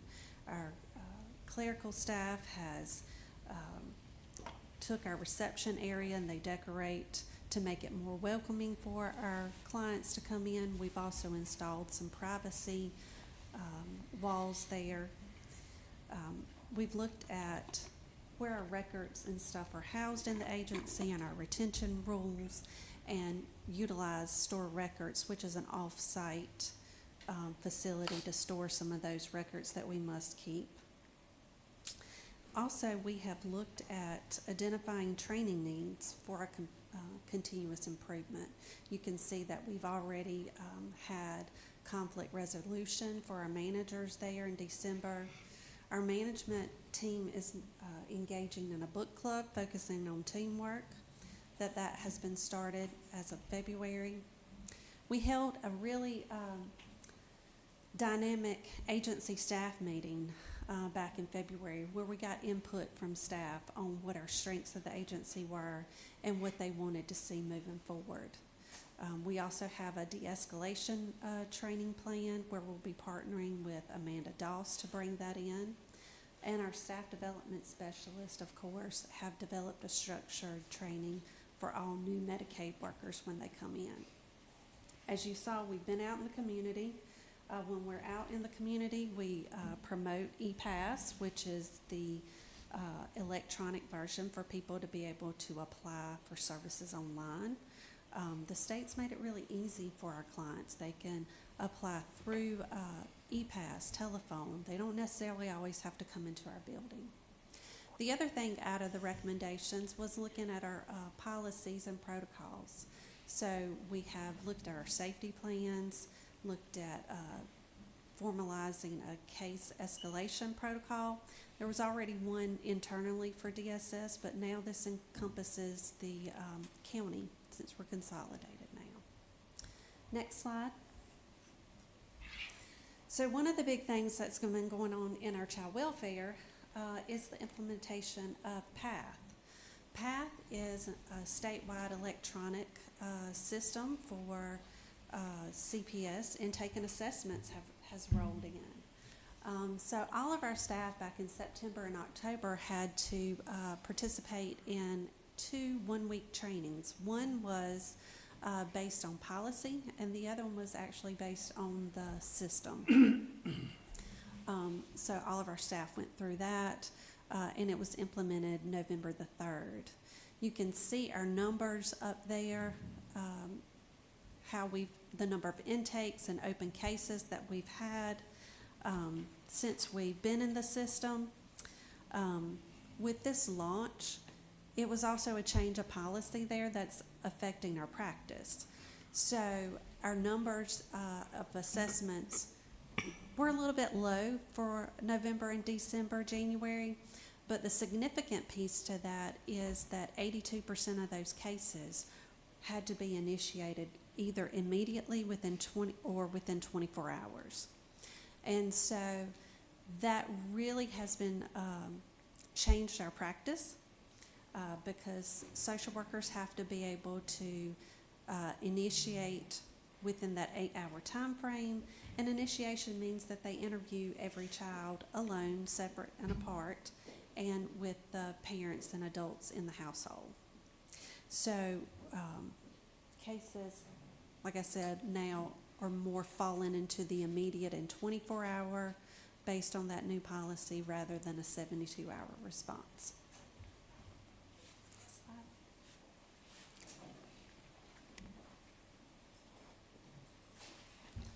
Next slide, IT. And so just to kind of conclude, we wanted to remind and acknowledge your support as a board of commissioners and Human Services Board for the support that you've given the department with the addition of positions throughout the FY26 budget process, which allowed for the agency to increase their capacity and service to the community. The Assistant Human Services Director is another one of these kind of notable items on this slide, or on this presentation rather, that correlates with CCR's recommendations. They had advised us to kind of establish a kind of an administrative team for the Human Services Department. And so Ashley has stepped in and filled into that role admirably, and has been really helpful in our response and resolution of various client issues. Some other notable and active recruitments include the recruitment for a new DSS director and the recruitment for a child welfare program manager, both of which we've made significant headway and progress on, and hope to provide more concrete updates here in the very near future. And then, as Deputy Director Perry Christie alluded to, there are some new position requests in FY27 that will respond to or help the department address some of the more immediate responses that the staff have had to take in regards to the child welfare program. So we're really excited about the work that is happening, the culture changing work that is happening internally, and the ways in which we have begun to surface and show up more proactively with community partners and clients in mind. So thank you, commissioners, for your continued and ongoing support of the department. Are there any questions at this time? Mr. Hart, I think your staff did a wonderful presentation at the chamber breakfast the other week, and you brought it down to the level that everybody in the room, even me, could understand. So you've done a good job. And you spoke very well. I didn't see where you were apprehensive about public speaking. If you are, it didn't show. You were very professional. And I hope that you all, for the Institute, when they recognize county departments across the state, submit, pull huddle up with Human Services, because I have heard that people in the community have been able to get more information that they might not have understood prior, and having that open up where people could learn more about what's going on. And I also always highlight Crossroads, and I will thank a previous board. I remember Kyle coming, Chairman Puryear, coming to our meeting when we were trying to pull the Child Advocacy Center together, and meeting with us at Roots and Wings at the time. I was one of 4 who was working on that project, and the commissioners and the county supporting that project to address the needs of abused children in our community. So whenever I hear comments or anything about Crossroads and what our DSS here is doing, as well as the community, it warms my heart as a social worker, because I know the work that was put into it and the county's buy-in to help with that. So thank you. And I do know that as the new trainings are coming up, I am training that as well. Person County DSS, our ongoing policy. So when you mentioned the increase in how cases are, particularly immediate cases, that's across the state. So I understand that. So thank you for highlighting that as well. All right, thank you all. And yeah, Crossroads have been an active participant in our Huddle Up with Human Services events. And I would add that organizations such as Crossroads and even the Guardian ad Litems, as an example, who've attended, they've also had opportunities to share and report out about information at their agencies or organizations. And so that's also been helpful for our staff to hear and incorporate into our service delivery as we've kind of moved forward. So it's been a real collaborative, a real kind of cohesive thing. Thank you. Thank you, Brian. All right, thank you, sir. All right, moving on to item 8D, local vendor encouragement policy. Tracy Clayton.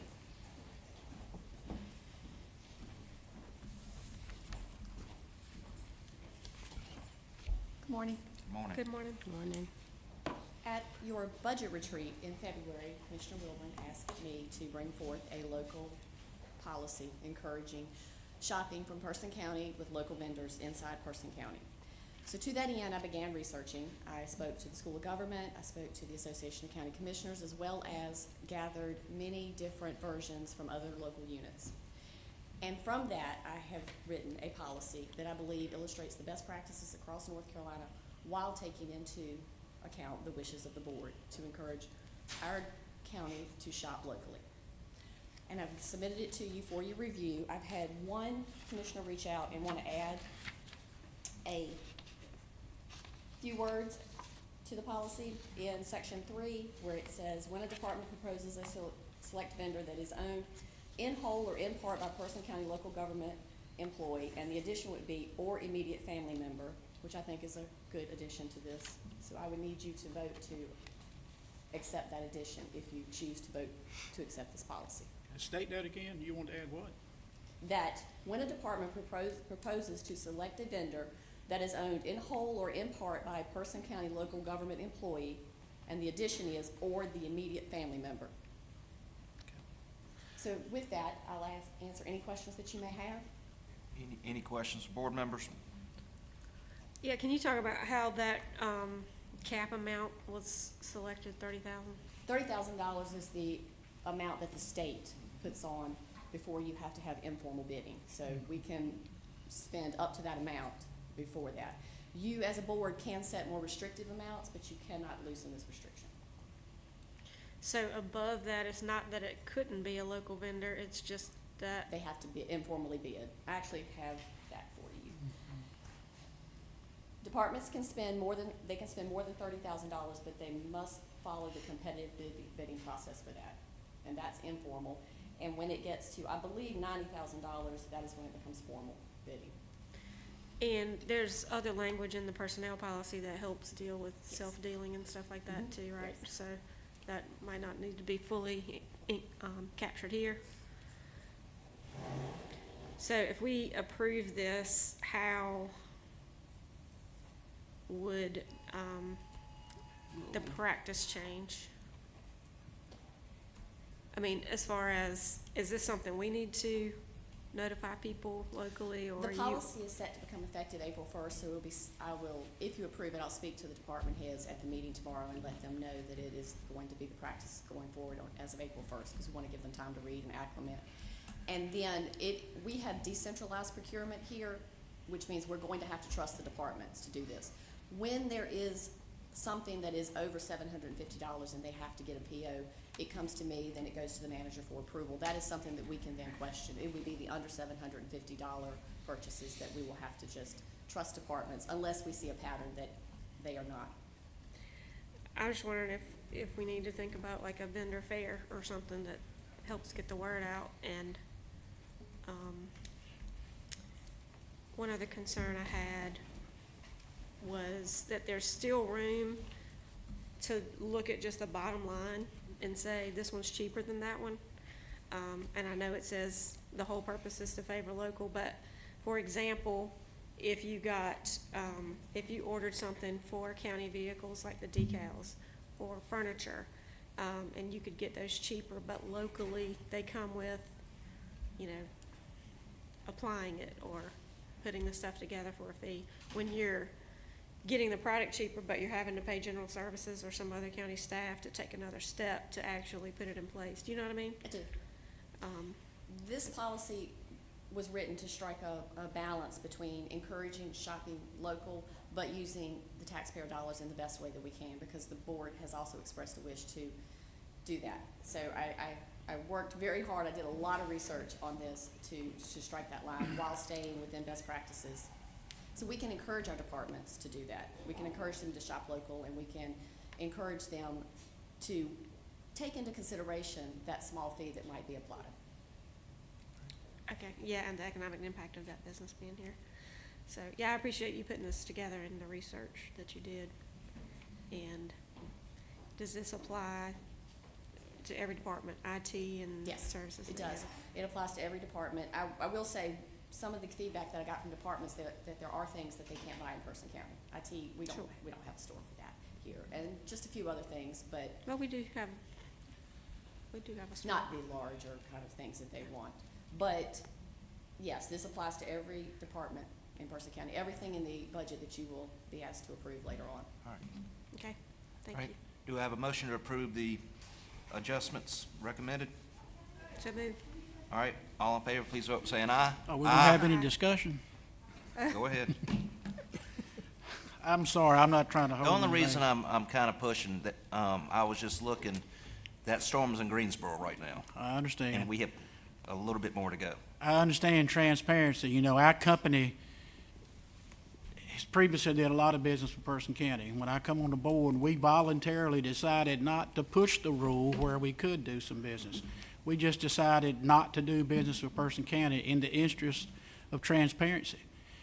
But this rule is gonna, other people, it's gonna cause other family members not to be able to compete or offer a service to Person County, even when they may have the lowest price. Is that what I understood it to say? That's not the intent. The intent is transparency. Everybody can, especially under the $30,000 threshold. As an elected official, you have restrictions that other employees don't have. Everybody can submit for the jobs we have here in Person County, but if it's an employee, in the idea of transparency, you as a board will require them to get bids. If they come in as the best, lowest bid, then they'll get the job. That's what I wanted to hear. Good. All right, we have a motion. All in favor, please vote by saying aye. Aye. Any opposed? The ayes have it. Motion's been approved. At this time, I'm going to ask the county manager, it's 11 o'clock, and if you were, I know you were thinking about making some decisions. I didn't know if, because. So I have been trying to keep abreast of the weather, but have not had any further conversations. I know that our EOC is opening up currently and making provisions for offering a place of refuge if there are people within the county who do not feel safe in their homes due to the anticipated high winds later today. So they're going through that process. We are also considering whether or not to close early today, but I have not made a decision yet on that. And we will be sharing information with the public, additional details as those are finalized.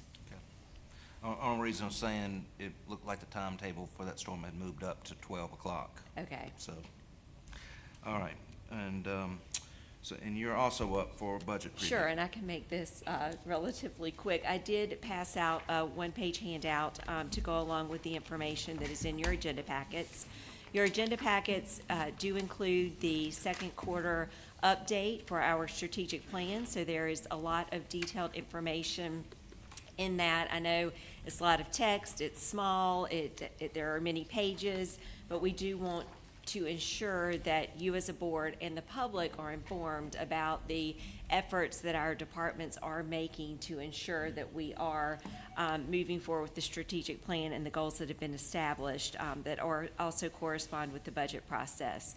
So just a few of the highlights that I wanted to mention from that second quarter update. We did have the soft opening for Centennial Park. We offered the second session of the Civics Academy.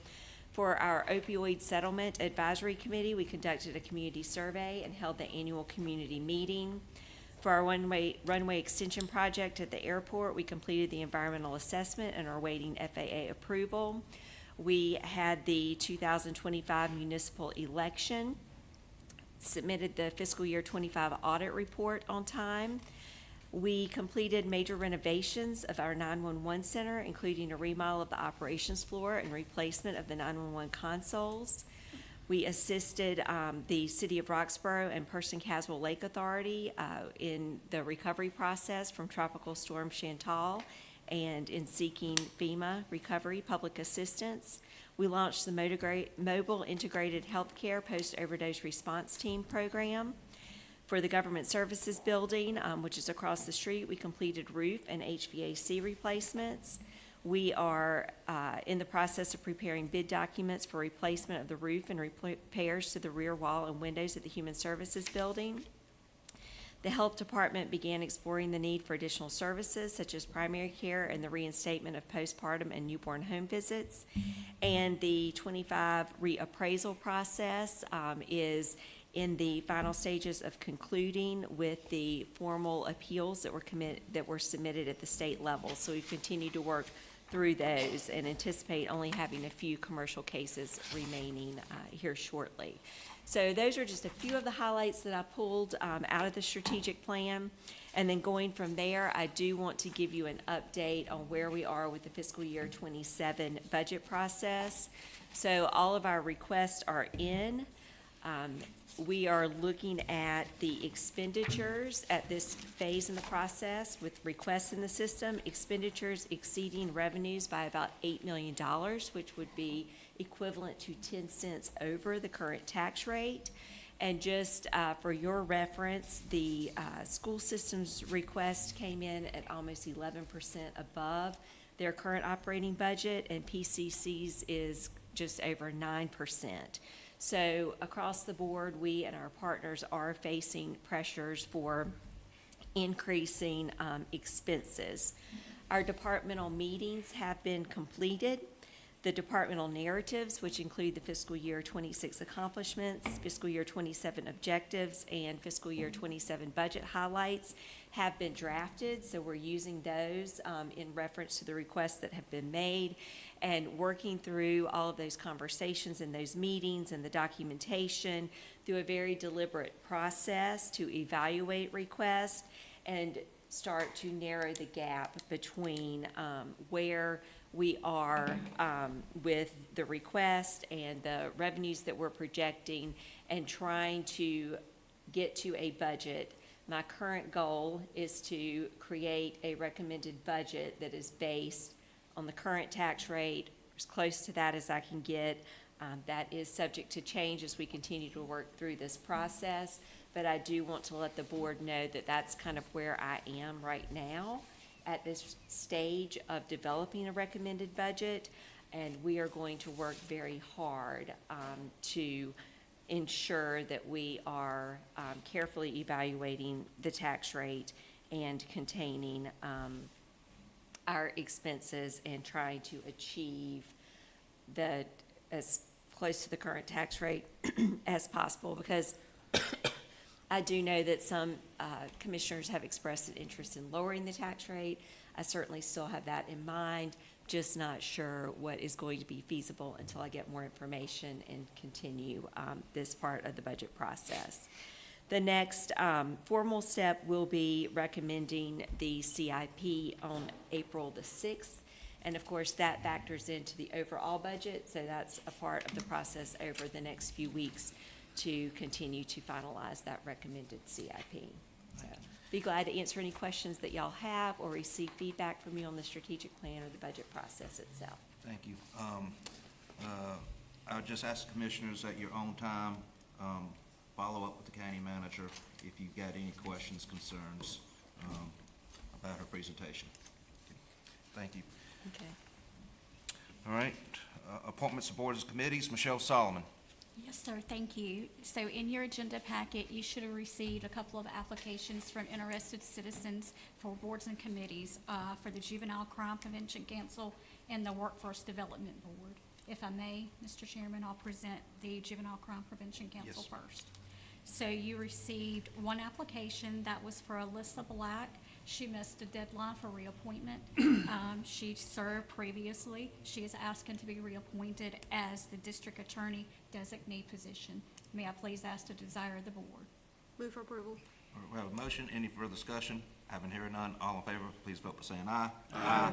Any opposed? The ayes have it. Motion's been approved. Thank you. The next one is the Workforce Development Board. We do have two positions for that, two applications.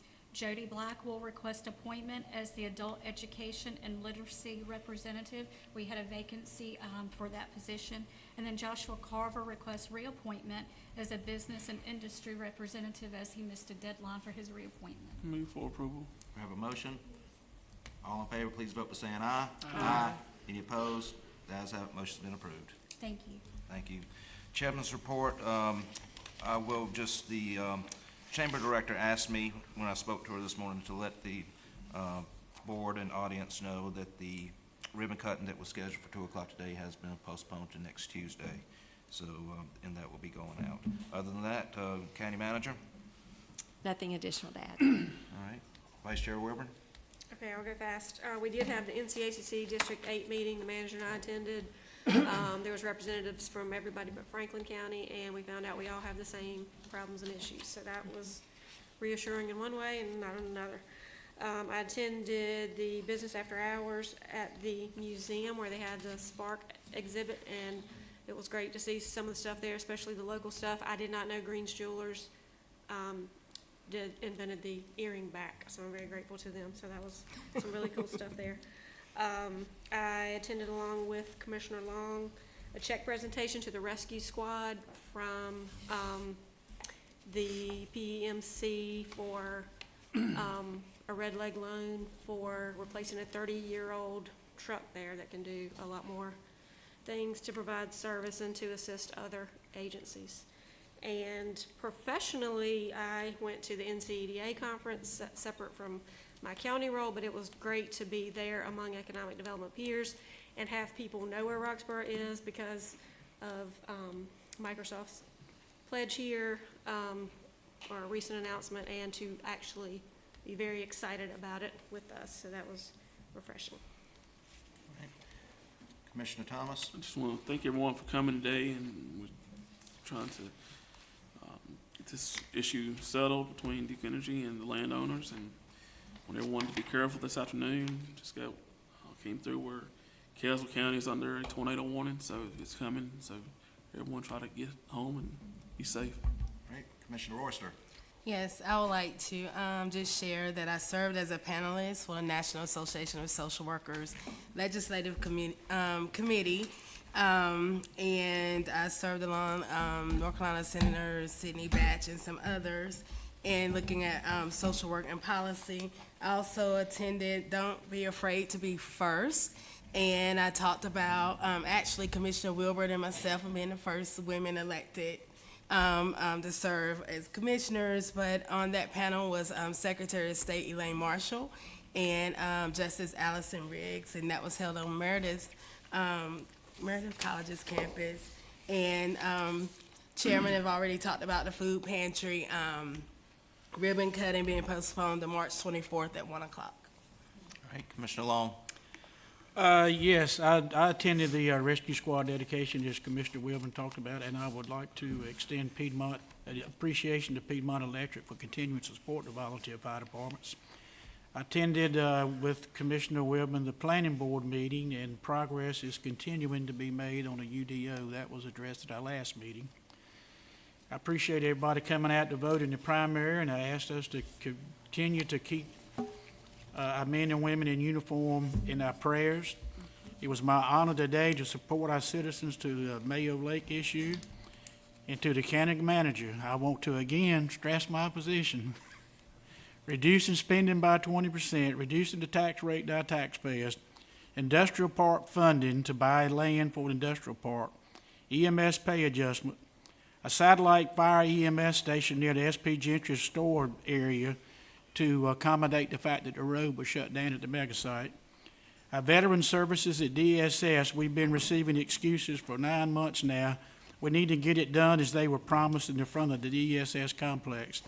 And I also had several people approach me during the primary about investigating if Person County can move away from euthanasia at our animal services department. I'm just asking. I don't have any idea. So, All right. Do I have a motion to go into closed session 1 per Virginia Statute 143-318 for the purpose to discuss personnel with the following individuals to attend: County Manager Catherine Cathy, Clerk to the Board Michelle Solomon, County Attorney T.C. Morpheus, and Registrar of Deeds Lauren Horrick. Followed by a closed session number 2 regarding Hot Walk Hollows versus Person County and Person County v. Yarborough, with the following individuals permitted to attend: County Manager Catherine Cathy, Clerk to the Board Michelle Solomon, and County Attorney T.C. Morpheus. We have a motion. All in favor, please vote by saying aye. Aye. Any opposed? The ayes have it. We're now in closed session.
We're now back in open session. Do I hear a motion from the board? I'll make a motion to set the newly appointed Register of Deeds salary at $79,000. All right, we have a motion. Any further discussion? Having here none, all in favor, please vote by saying aye. Aye. Any opposed? The ayes have it, the motion's been approved. Do I have a motion to adjourn the meeting? So moved. All in favor, please vote by saying aye. Aye. The ayes have it, meeting is adjourned.